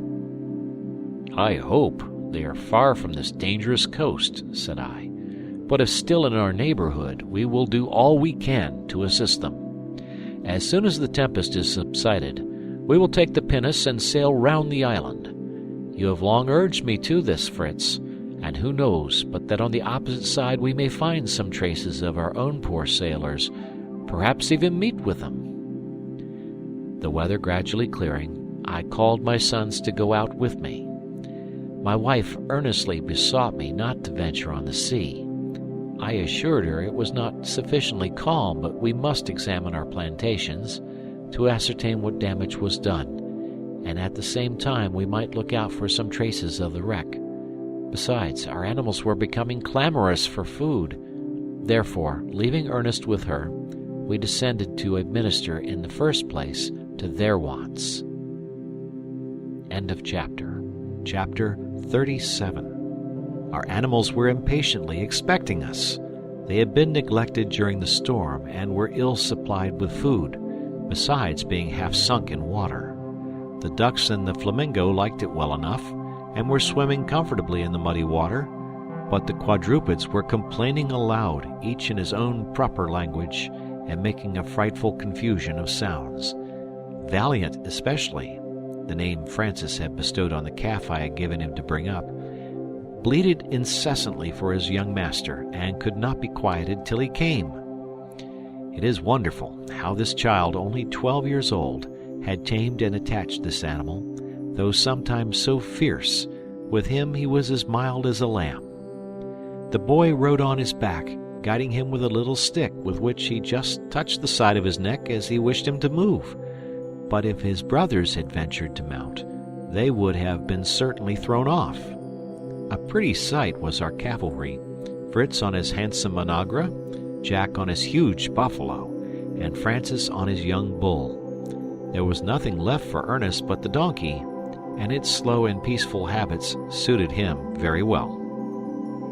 Francis ran up to his favorite, who showed his delight at seeing him as well as he was able, and at the first summons followed his master from the stable. Fritz brought out Lightfoot, Jack his buffalo, and I followed with the cow and the ass. We left them to sport about at liberty on the humid earth till we removed the water from their stable and supplied them with fresh food. We then drove them in, considering it advisable to pursue our expedition on foot, lest the bridge should still be overflowed. Francis was the superintendent of the fowls, and knew every little chicken by name. He called them out and scattered their food for them, and soon had his beautiful and noisy family fluttering round him. After having made all our animals comfortable, and given them their breakfast, we began to think of our own. Francis made a fire and warmed some chicken broth for his mother. For ourselves, we were contented with some new milk, some salt herrings, and cold potatoes. I had often searched in my excursions for the precious breadfruit tree, so highly spoken of by modern travelers, which I had hoped might be found in our island from its favorable situation, but I had hitherto been unsuccessful. We were unable to procure the blessing of bread. Our ship biscuit had long been exhausted, and though we had sown our European corn, we had not yet reaped any. After we had together knelt down to thank God for our merciful protection through the terrors of the past night, and we besought him to continue it, we prepared to set out. The waves still ran high, though the wind had subsided, and we determined merely to go along the shore, as the road still continued impassable from the rain, and the sand was easier to walk on than the wet grass. Besides, our principal motive for the excursion was to search for any traces of a recent shipwreck. At first we could discover nothing, even with a telescope, but Fritz, mounting a high rock, fancied he discovered something floating towards the island. He besought me to allow him to take the canoe, which was still where he had left it on the preceding night. As the bridge was now easy to cross, I consented, only insisting on accompanying him to assist in managing it. Jack, who was much afraid of being left behind, was the first to leap in and seize an oar. There was, however, no need of it. I steered my little boat into the current, and we were carried away with such velocity as almost to take our breath. Fritz was at the helm, and appeared to have no fear. I will not say his father was so tranquil. I held Jack for fear of accidents, but he only laughed and observed to his brother that the canoe galloped better than Lightfoot.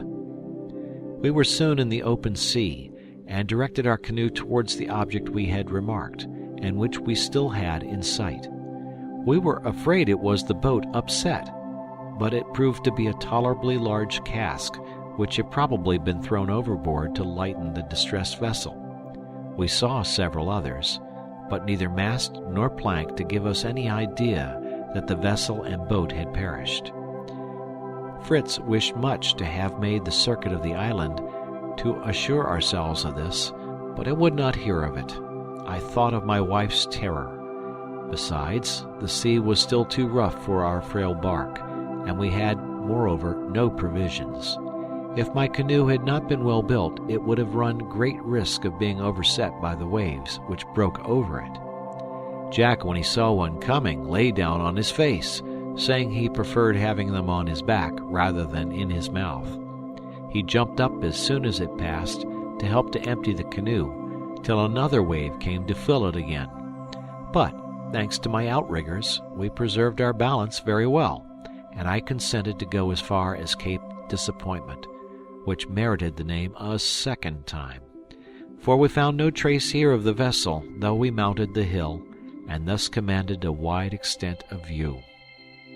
As we looked round the country, it appeared completely devastated. Trees torn up by the roots, plantations leveled with the ground, water collected into absolute lakes. All announced desolation, and the tempest seemed to be renewing. The sky was darkened, the wind arose, and was unfavorable for our return. Nor could I venture the canoe upon the waves. Every instant it was becoming more formidable. We moored our bark to a large palm tree we found at the foot of the hill, near the shore, and set out by land to our home. We crossed the gourd wood and the wood of monkeys, and arrived at our farm, which we found, to our great satisfaction, had not suffered much from the storm. The food we had left in the stables was nearly consumed, from which we concluded that the animals we had left here had sheltered themselves during the storm. We refilled the mangers with the hay we had preserved in the loft, and observing the sky getting more and more threatening, we set out without delay for our house, from which we were yet a considerable distance. To avoid Flamingo Marsh, which was towards the sea, and Rice Marsh towards the rock, we determined to go through Cotton Wood, which would save us from the wind which was ready to blow us off our feet. I was still uneasy about the ship, which the lieutenant had told me was out of repair, but I indulged a hope that they might have taken refuge in some bay, or found anchorage on some hospitable shore where they might get their vessel into order. Jack was alarmed lest they should fall into the hands of the anthropophagi, who eat men like hares or sheep, of which he had read in some book of travels, and excited the ridicule of his brother, who was astonished at his ready belief of travelers' tales, which he asserted were usually false. "But Robinson Crusoe would not tell a falsehood," said Jack indignantly. "And there were cannibals came to his island, and were going to eat Friday if he had not saved him." "Oh, Robinson could not tell a falsehood," said Fritz, "because he never existed. The whole history is a romance. Is that not the name, Father, that is given to works of the imagination?" "It is," said I, "but we must not call Robinson Crusoe a romance.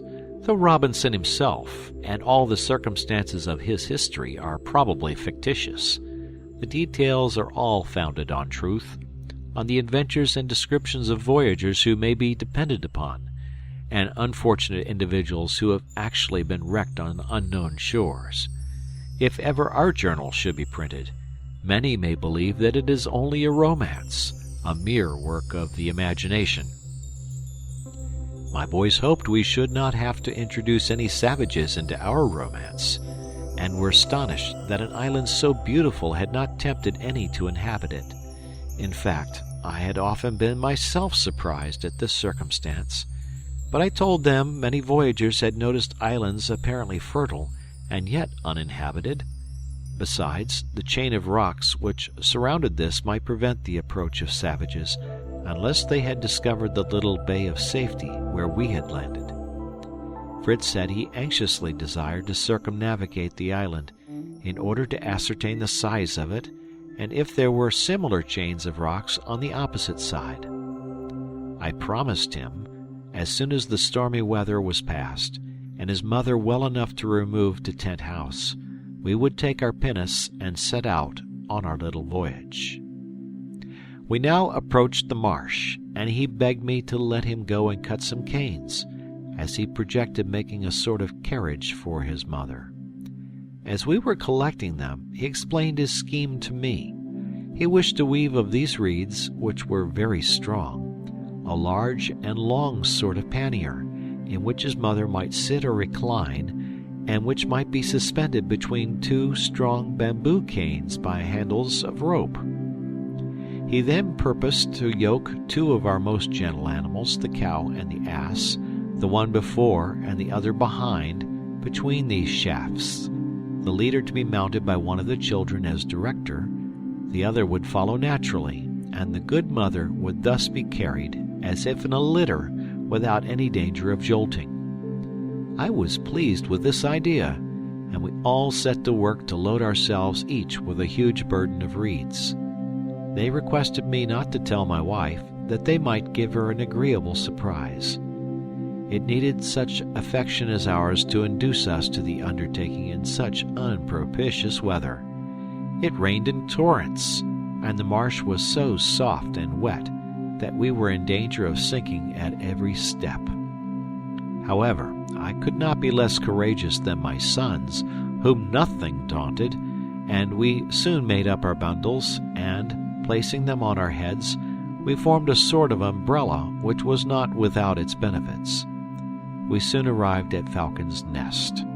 Before we reached the tree, I saw a fire shine to such a distance that I was alarmed, but soon found it was only meant for our benefit by our kind friends at home. When my wife saw the rain falling, she had instructed her little assistant to make a fire in our usual cooking place at a little distance from the tree, and protected by a canopy of waterproof cloth from the rain. The young cook had not only kept up a good fire to dry us on our return, but had taken the opportunity of roasting 24 of those excellent little birds which his mother had preserved in butter, and which, all arranged on the old sword which served us as a spit, was just ready for our arrival, and the fire and feast were equally grateful to the hungry, exhausted, and wet travelers who sat down to enjoy them. However, before we sat down to our repast, we went up to see our invalids,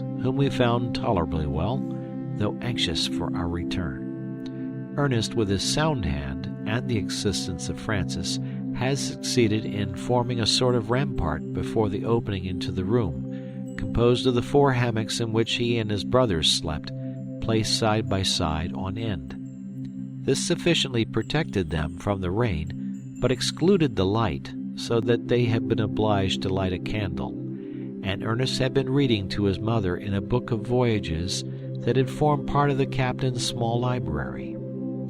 It was a singular coincidence that while we were talking of the savages on the way home, they were also reading of them, and I found my dear wife much agitated by the fears these accounts had awakened in her mind. After soothing her terrors, I returned to the fire to dry myself and to enjoy my repast. Besides the birds, Francis had prepared fresh eggs and potatoes for us. He told me that his mamma had given up her office of cook to him, and assured me that he would perform the duties to our satisfaction, provided he was furnished with materials. Fritz was to hunt, Jack to fish, I was to order dinner, and he would make it ready. "And when we have neither game nor fish," said Jack, "we will attack your poultry yard." That was not at all to the taste of poor little Francis, who could not bear his favorites to be killed, and who had actually wept over the chicken that was slaughtered to make broth for his mother. We were obliged to promise him that, when other resources failed, we would apply to our barrels of salt fish. He, however, gave us leave to dispose as we liked of the ducks and geese, which were too noisy for him. After we had concluded our repast, we carried a part of it to our friends above, and proceeded to give them an account of our expedition. I then secured the hammocks somewhat more firmly to save us from the storm that was still raging, and the hour of rest being at hand, my sons established themselves on mattresses of cotton made by their kind mother, and in spite of the roaring winds, we were soon in profound repose. End of chapter. Chapter 38. The storm continued to rage the whole of the following day, and even the day after with the same violence. Happily, our tree stood firm, though several branches were broken, amongst others that to which Francis's wire was suspended. I replaced it with more care, carried it beyond our roof, and fixed at the extremity the pointed instrument which had attracted the lightning. I then substituted for the hammocks before the window strong planks, which remained for my building, and which my sons assisted me to raise with pulleys, after having sawed them to the proper length. Through these I made loopholes to admit the light and air. In order to carry off the rain, I fixed a sort of spout made of the wood of a tree I had met with, which was unknown to me, though apparently somewhat like the elder. The whole of the tree, almost to the bark, was filled up with a sort of pith easily removed. From this tree I made the pipes for our fountain, and the remainder was now useful for these rainspouts. I employed those days in which I could not go out in separating the seeds and grain, of which I saw we should have need, and in mending our work tools. My sons, in the meantime, nestled under the tree among the roots, were incessantly employed in the construction of the carriage for their mother. The Karatas had nearly completed the cure of Ernest's hand, and he was able to assist his brothers preparing the canes, which Fritz and Jack wove between the flat wooden wands with which they had made the frame of their pannier. They succeeded in making it so strong and close that they might have carried liquids in it. My dear wife's foot and leg were gradually improving, and I took the opportunity of her confinement to reason with her on her false notion of the dangers of the sea, and to represent to her the gloomy prospect of our sons if they were left alone in the island. She agreed with me, but could not resolve to leave it. She hoped God would send some vessel to us which might leave us some society, and after all, if our sons were left, she pointed out to me, that they had our beautiful pinnace, and might at any time of their own accord leave the island. "And why should we anticipate the evils of futurity, my dear friend?" said she. "Let us think only of the present. I am anxious now to know if the storm has spared my fine kitchen garden." "You must wait a little," said I. "I am as uneasy as you for my maize plantations, my sugar canes, and my cornfields." At last, one night, the storm ceased, the clouds passed away, and the moon showed herself in all her glory. How delighted we were! My wife got me to remove the large planks I had placed before the opening, and the bright moonbeams streamed through the branches of the tree into our room. A gentle breeze refreshed us, and so delighted were we in gazing on that sky of promise that we could scarcely bear to go to bed, but spent half the night in projects for the morrow. The good mother alone said that she could not join in our excursions. Jack and Francis smiled at each other as they thought of their litter, which was now nearly finished. A bright sun awoke us early next morning. Fritz and Jack had requested me to allow them to finish their carriage, so, leaving Ernest with his mother, I took Francis with me to ascertain the damage done to the garden at Tent House, about which his mother was so anxious. We easily crossed the bridge, but the water had carried away some of the planks. However, my little boy leaped from one plank to another with great agility, although the distance was sometimes considerable. He was so proud of being my sole companion that he scarcely touched the ground as he ran on before me. But he had a sad shock when he got to the garden, of which we could not find the slightest trace. All was destroyed. The walks, the fine vegetable beds, the plantations of pines and melons, all had vanished. Francis stood like a marble statue, as pale and still, till, bursting into tears, he recovered himself. "Oh, my good mamma," said he, "what will she say when she hears of this misfortune? But she need not know it, papa," added he after a pause.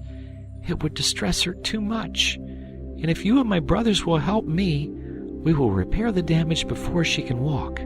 The plants may not be so large, but the earth is moist, and they will grow quickly, and I will work hard to get it into order." I embraced my dear boy, and promised him this should be our first work. I feared we should have many other disasters to repair, but a child of 12 years old gave me an example of resignation and courage. We agreed to come next day to begin our labor, for the garden was too well situated for me to abandon it. It was on a gentle declivity at the foot of the rocks, which sheltered it from the north wind, and was conveniently watered from the cascade. I resolved to add a sort of bank or terrace to protect it from the violent rains, and Francis was so pleased with the idea that he began to gather the large stones which were scattered over the garden and to carry them to the place where I wished to build my terrace.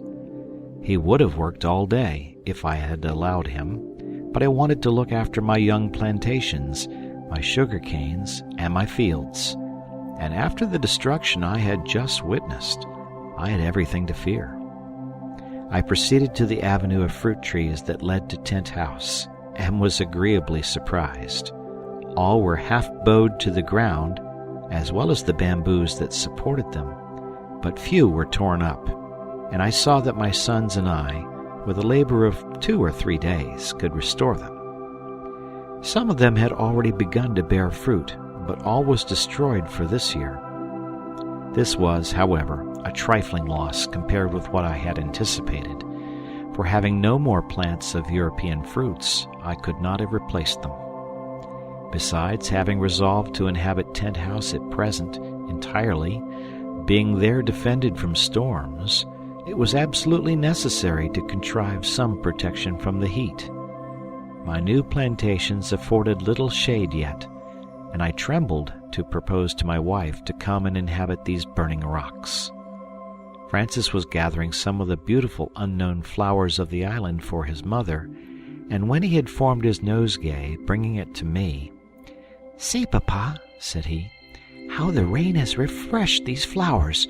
I wish it would rain still. It is so dreadfully hot here. Oh, if we had but a little shade!" "That is just what I was thinking of, my dear," said I. "We shall have shade enough when my trees are grown, but in the meantime—" "In the meantime, papa," said Francis, "I will tell you what you must do. You must make a very long, broad colonnade before our house, covered with cloth, and open before, so that Mamma may have air and shade at once." I was pleased with my son's idea, and promised him to construct a gallery soon, and call it the Franciade, in honor of him. My little boy was delighted that his suggestion should be thus approved, and begged me not to tell his mamma, as he wished to surprise her, as much as his brothers did with their carriage, and he hoped the Franciade might be finished before she visited Tent House. I assured him I would be silent, and we took the road hence, talking about our new colonnade. I projected making it in the most simple and easy way. A row of strong bamboo canes planted at equal distances along the front of our house, and united by a plank of wood at the top cut into arches between the canes. Others I would place sloping from the rock, to which I would fasten them by iron cramps. These were to be covered with sailcloth, prepared with the elastic gum, and well secured to the plank. This building would not take much time, and I anticipated the pleasure of my wife when she found out that it was an invention of her little favorite, who, of a mild and reflecting disposition, was beloved by us all. As we walked along, we saw something approaching that Francis soon discovered to be his brothers, with their new carriage, and concluding that his mamma occupied it, he hastened to meet them, lest they should proceed to the garden. But on our approach, we discovered that Ernest was in the litter, which was borne by the cow before, on which Fritz was mounted, and by the ass behind, with Jack on it. Ernest declared the conveyance was so easy and delightful that he should often take his mother's place. "I like that very much," said Jack. "Then I will take care that we will harness the onagra and the buffalo for you, and they will give you a pretty jolting, I promise you. The cow and ass are only for Mamma. Look, Papa, is it not complete? We wished to try it as soon as we finished it, so we got Ernest to occupy it while Mother was asleep." Ernest declared it only wanted 2 cushions, one to sit upon, the other to recline against, to make it perfect. And though I could not help smiling at his love of ease, I encouraged the notion, in order to delay my wife's excursion till our plans were completed. I then put Francis into the carriage beside his brother, and ordering Fritz and Jack to proceed with their equipage to inspect our cornfields, I returned to my wife, who was still sleeping.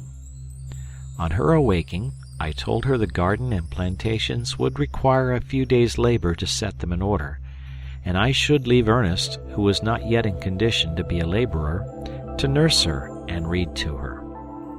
My sons returned in the evening, and gave me a melancholy account of our cornfields. The corn was completely destroyed, and we regretted this the more, as we had very little left for seed.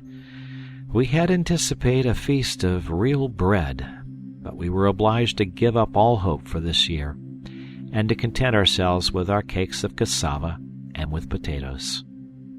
The maize had suffered less, and might have been a resource for us, but the large hard grain was so difficult to reduce to flour fine enough for dough. Fritz often recurred to the necessity of building a mill near the cascaded tent house, but this was not the work of a moment, and we had time to consider of it, for at present we had no corn to grind. As I found Francis had let his brothers into all our secrets, it was agreed that I, with Fritz, Jack, and Francis, should proceed to tent house next morning. Francis desired to be of the party, that he might direct the laying out of the garden, he said, with an important air, as he had been his mother's assistant on its formation. We arranged our bag of vegetable seeds, and having bathed my wife's foot with a simple embrocation, we offered our united prayers, and retired to our beds to prepare ourselves for the toils of the next day. End of chapter. Chapter 39. We rose early, and after our usual morning duties, we left our invalids for the whole day, taking with us for our dinner a goose and some potatoes made ready the evening before. We harnessed the bull and the buffalo to the cart, and I sent Fritz and Jack to the wood of bamboos, with orders to load the cart with as many as it would contain, and especially to select some very thick ones for my colonnade. The rest I intended for props for my young trees, and this I proposed to be my first undertaking. Francis would have preferred beginning with the Franciade or the garden, but he was finally won over by the thoughts of the delicious fruits which we might lose by our neglect, the peaches, plums, pears, and above all the cherries, of which he was very fond. He then consented to assist me in holding the trees whilst I replaced the roots, after which he went to cut the reeds to tie them. Suddenly I heard him cry, "Papa, Papa, there is a large chest come for us. Come and take it." I ran to him, and saw it was the very chest we had seen floating, and which we had taken for the boat at a distance. The waves had left it in our bay, entangled in the reeds, which grew abundantly here. It was almost buried in the sand. We could not remove it alone, and notwithstanding our curiosity, we were compelled to wait for the arrival of my sons.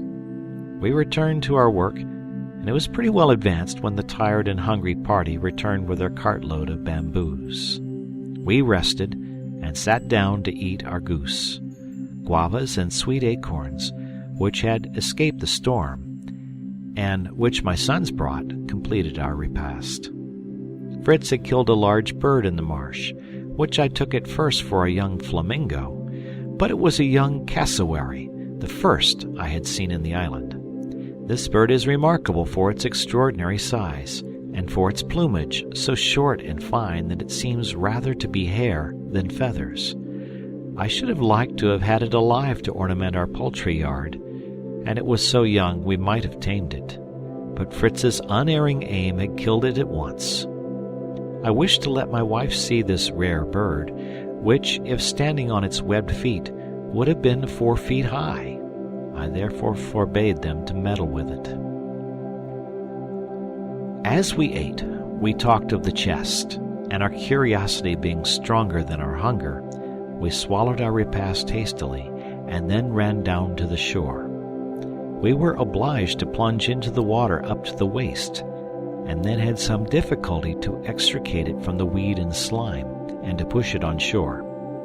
No sooner had we placed it in safety than Fritz, with a strong hatchet, forced it open, and we all eagerly crowded to see the contents. Fritz hoped it would be powder and firearms. Jack, who was somewhat fond of dress, had notions of elegance, declared in favor of clothes, and particularly of linen, finer and whiter than that which his mother wove. If Ernest had been there, books would have been his desire. For my own part, there was nothing I was more anxious for than European seeds, particularly corn. Francis had a lingering wish that the chest might contain some of those gingerbread cakes which his grandmamma used to treat him with in Europe, and which he had often regretted, but he kept this wish to himself, fears his brothers should call him Little Glutton, and assured us that he should like a little pocket knife with a small saw better than anything in the world, and he was the only one who had his wish. The chest was opened, and we saw that it was filled with a number of trifling things likely to tempt savage nations and to become the means of exchange, principally glass and ironware, colored beads, pins, needles, looking-glasses, children's toys constructed as models, such as carts, and tools of every sort, amongst which we found some likely to be useful, such as hatchets, saws, planes, gimlets, etc., besides a collection of knives, of which Francis had the choice, and scissors, which were reserved for Mamma, her own being nearly worn out. I had, moreover, the pleasure of finding a quantity of nails of every size and kind, besides iron hooks, staples, etc., which I needed greatly. After we had examined the contents, and selected what we wanted immediately, we closed up the chest and conveyed it to our magazine at Tent House. We had spent so much time in our examination that we had some difficulty to finish propping our trees and to arrive at home before it was dark. We found my wife somewhat uneasy at our lengthened absence, but our appearance soon calmed her. "Mother," said I have brought back all your chickens to crowd under your wing." "And we have not come back empty-handed," said Jack. "Look, Mamma, here are a beautiful pair of scissors, a large paper of needles, another of pins, and a thimble. How rich you are now! And when you get well, you can make me a pretty waistcoat and a pair of trousers, for I am in great want of them." "And I, Mamma," said Francis, "have brought you a mirror, that you may arrange your cap. You have often been sorry Papa did not remember to bring one from the ship. This was intended for the savages, and I will begin with you." "I believe I rather resemble one now," said my good Elizabeth, arranging the red and yellow silk handkerchief which she usually wore on her head. "Only, Mamma," said Jack, "when you wear the comical pointed bonnet which Ernest made you." "What matters it," said she, "whether it be pointed or round? It will protect me from the sun, and it is the work of my Ernest, to whom I am much obliged." Ernest, with great ingenuity and patience, had endeavored to plait his mother a bonnet of the rice straw. He had succeeded, but not knowing how to form the round crown, he was obliged to finish it in a point, to the great and incessant diversion of his brothers. "Mother," said Ernest, in his usual grave and thoughtful tone, "I should not like you to look like a savage. Therefore, as soon as I regain the use of my hand, my first work shall be to make you a bonnet, which I will take care shall be formed with a round crown, as you will lend me one of your large needles, and I will take, to sew the crown on, the head of either Jack or Francis." "What do you mean, my head?" said they both together. "Oh, I don't mean to take it off your shoulders," said he. "It will only be necessary that one of you should kneel down before me, for a day perhaps, while I use your head as a model, and you need not cry out much if I should chance to push my needle in." This time the philosopher had the laugh on his side, and his tormentors were silenced. We now explained to my wife where we had found the presents we had brought her.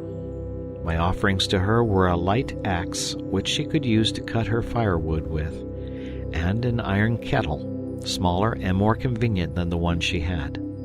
Fritz had retired, and now came in dragging with difficulty his huge cassowary.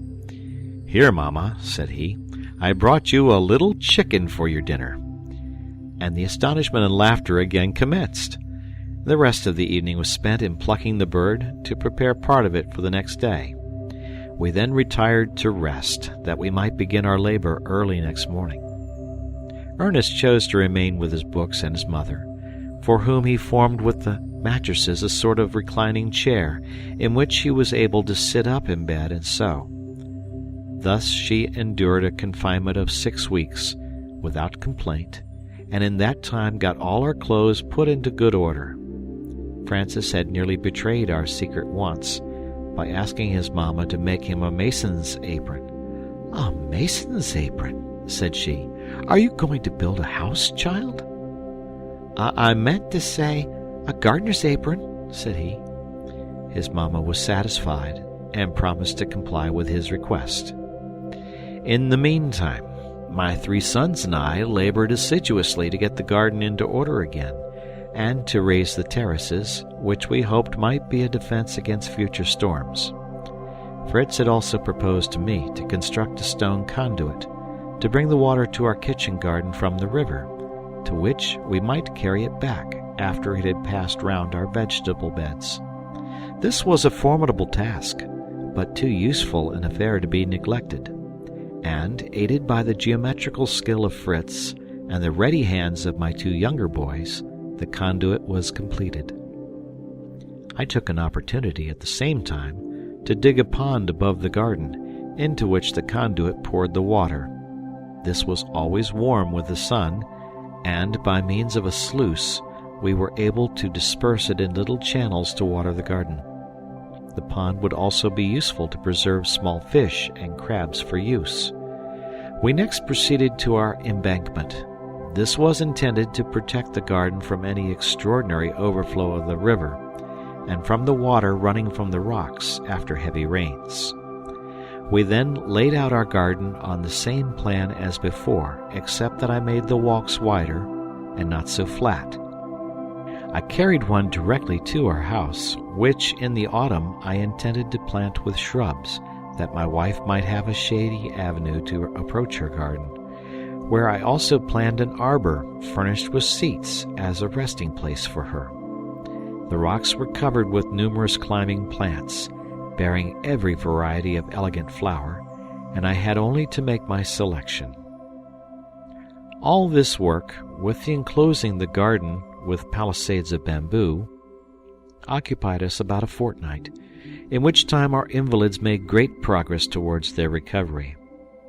After the whole was finished, Francis entreated me to begin his gallery.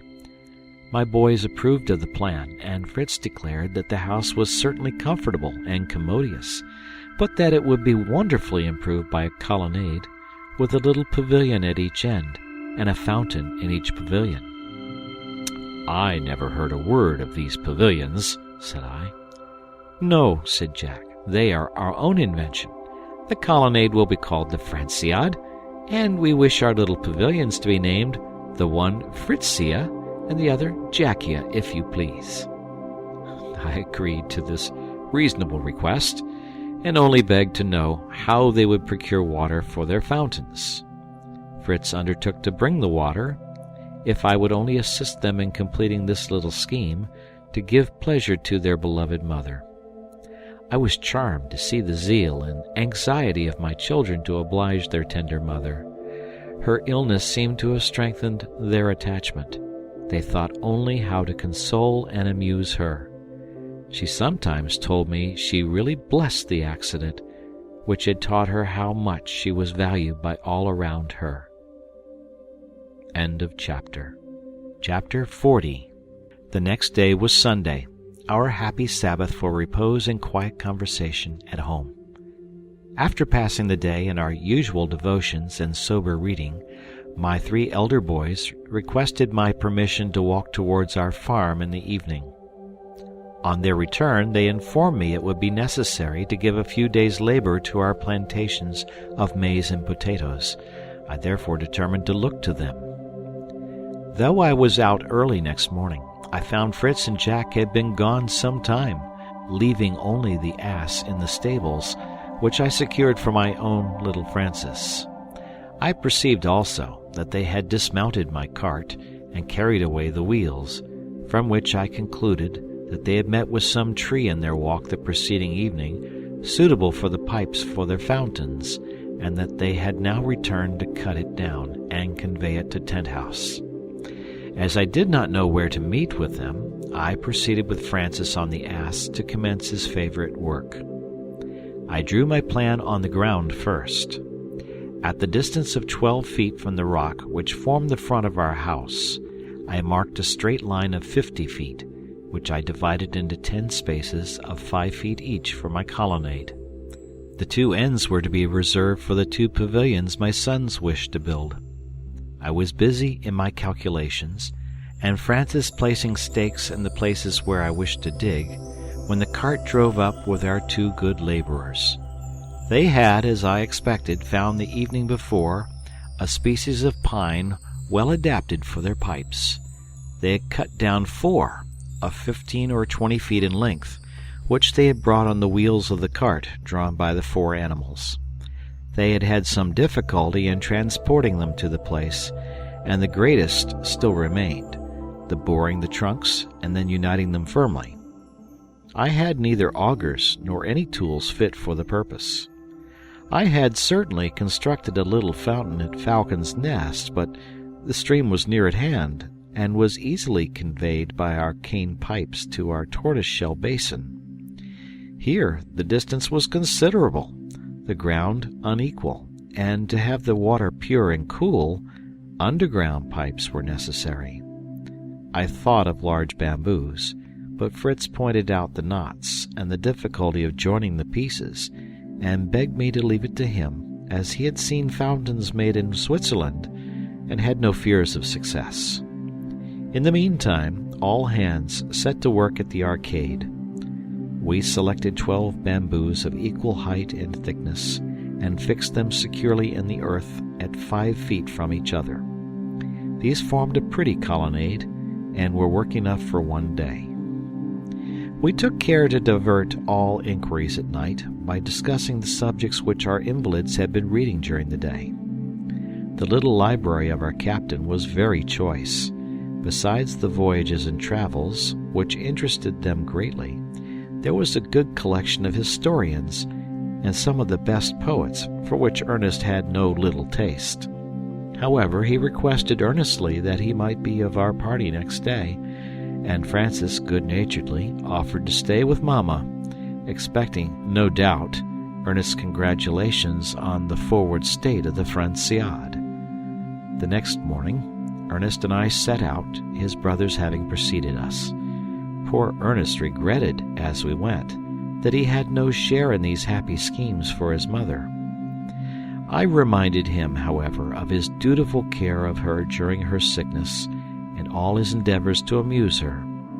And besides, added I, did you not make her a straw bonnet? Yes, said he, and I now remember what a frightful shape it was. I will try to make a better, and will go tomorrow morning to choose my straw. As we approached Tent House, we heard a most singular noise echoing at intervals amongst the rocks. We soon discovered the cause. In a hollow of the rocks, I saw a very hot fire which Jack was blowing through a cane, whilst Fritz was turning amidst the embers a bar of iron. When it was red hot, they laid it on an anvil I had brought from the ship and struck it alternately with hammers to bring it to a point. "Well done, my young smiths," said I. "We ought to try all things and keep what is good. Do you expect to succeed in making your auger? I suppose that is what you want." "Yes, father," said Fritz. "We should succeed well enough if we only had a good pair of bellows. You see, we have already got a tolerable point." Now Fritz could not believe anything was impossible. He had killed a kangaroo the evening before and skinned it. The flesh made us a dinner. Of the skin he determined to make a pair of bellows. He nailed it, with the hair out, not having time to tan it, to 2 flat pieces of wood, with holes in them. To this he added a reed for the pipe. He then fixed it by means of a long cord and a post to the side of his fire, and Jack, with his hand or foot, blew the fire, so that the iron was speedily red-hot and quite malleable. I then showed them how to twist the iron into a screw, rather clumsy, but which would answer the purpose tolerably well. At one end they formed a ring, in which we placed a piece of wood transversely to enable them to turn the screw. We then made a trial of it. We placed a tree on 2 props, and Fritz and I managed the auger so well that we had our tree pierced through in a very little time, working first at one end and then at the other. Jack, in the meantime, collected the shavings we made, which he deposited in the kitchen for his mother's use, to kindle the fire. Ernest, meanwhile, was walking about, making observations, and giving his advice to his brothers on the architecture of their pavilions, till, seeing that they were going to bore another tree, he retired into the garden to see the embankment. He returned delighted with the improvements, and much disposed to take some employment. He wanted to assist in boring the tree, but we could not all work at it. I undertook this labor myself, and sent him to blow the bellows, while his brothers labored at the forge, the work not being too hard for his lame hand. My young smiths were engaged in flattening the iron to make joints to unite their pipes. They succeeded very well, and then began to dig the ground to lay them. Ernest, knowing something of geometry and land surveying, was able to give them some useful hints, which enabled them to complete their work successfully. Leaving them to do this, I employed myself in covering in my long colonnade. After I had placed on my columns a plank cut in arches which united them, and was firmly nailed to them, I extended from it bamboos placed sloping against the rock, and secured to it by cramps of iron, the work of my young smiths. When my bamboo roof was solidly fixed, the canes as close as possible, I filled the interstices with the clay I found near the river, and poured gum over it. I had thus an impervious and brilliant roof, which appeared to be varnished and striped green and brown. I then raised the floor a foot in order that there might be no damp, and paved it with the square stones I had preserved when we cut the rock. It must be understood that all this was the work of many days. I was assisted by Jack and Fritz, and by Ernest and Francis alternately, one always remaining with his mother, who was still unable to walk. Ernest employed his time, when at home, in making the straw bonnet, without either borrowing his brother's head for a model or letting any of them know what he was doing. Nevertheless, he assisted his brothers with their pavilions by his really valuable knowledge. They formed them very elegantly, something like a Chinese pagoda. They were exactly square, supported on 4 columns, and rather higher than the gallery. The roofs terminated in a point, and resembled a large parasol. The fountains were in the middle, the basins breast-high, were formed of the shells of 2 turtles from our reservoir, which were mercilessly sacrificed for the purpose, and furnished our table abundantly for some days. They succeeded the cassowary, which had supplied us very seasonably. Its flesh tasted like beef, and made excellent soup. But to return to the fountains. Ernest suggested the idea of ornamenting the end of the perpendicular pipe, which brought the water to the basin, with shells. Every sort might be collected on the shore, of the most brilliant colors and curious and varied shapes. He was passionately devoted to natural history, and had made a collection of these, endeavoring to classify them from the descriptions he met with in the books of voyages and travels. Some of these, of the most dazzling beauty, were placed round the pipe, which had been plastered with clay. From thence the water was received into a volute, shaped like an antique urn, and again was poured gracefully into the large turtle shell. A small channel conveyed it then out of the pavilions. The whole was completed in less time than I could have imagined, and greatly surpassed my expectations, conferring an inestimable advantage on our dwelling, by securing us from the heat. All honor was rendered to Master Francis the inventor, and the Franciade was written in large letters on the middle arch. Fritzia and Jacquia were written in the same way over the pavilions. Ernest alone was not named, and he seemed somewhat affected by it. He had acquired a great taste for rambling and botanizing, and had communicated it also to Fritz. And now that our labors were ended at Tent House, they left us to nurse our invalid, and made long excursions together, which lasted sometimes whole days. As they generally returned with some game or some new fruit, we pardoned their absence, and they were always welcome. Sometimes they brought a kangaroo, sometimes an agouti, the flesh of which resembles that of a rabbit, but is richer. Sometimes they brought wild ducks, pigeons, and even partridges. These were contributed by Fritz, who never went out without his gun and his dogs. Ernest brought us natural curiosities, which amused us much: stones, crystals, petrifactions, insects, butterflies of rare beauty, and flowers whose colors and fragrance no one in Europe can form an idea of. Sometimes he brought fruit, which we always administered first to our monkey as taster. Some of them proved very delicious. 2 of his discoveries especially were most valuable acquisitions: the guajaraba, on the large leaf of which one may write with a pointed instrument, and the fruit of which, a sort of grape, is very good to eat. Also the date palm, every part of which is so useful that we were truly thankful to heaven, and our dear boys for the discovery. Whilst young, the trunk contains a sort of marrow, very delicious. The date palm is crowned by a head formed of from 40 to 80 leafy branches, which spread round the top.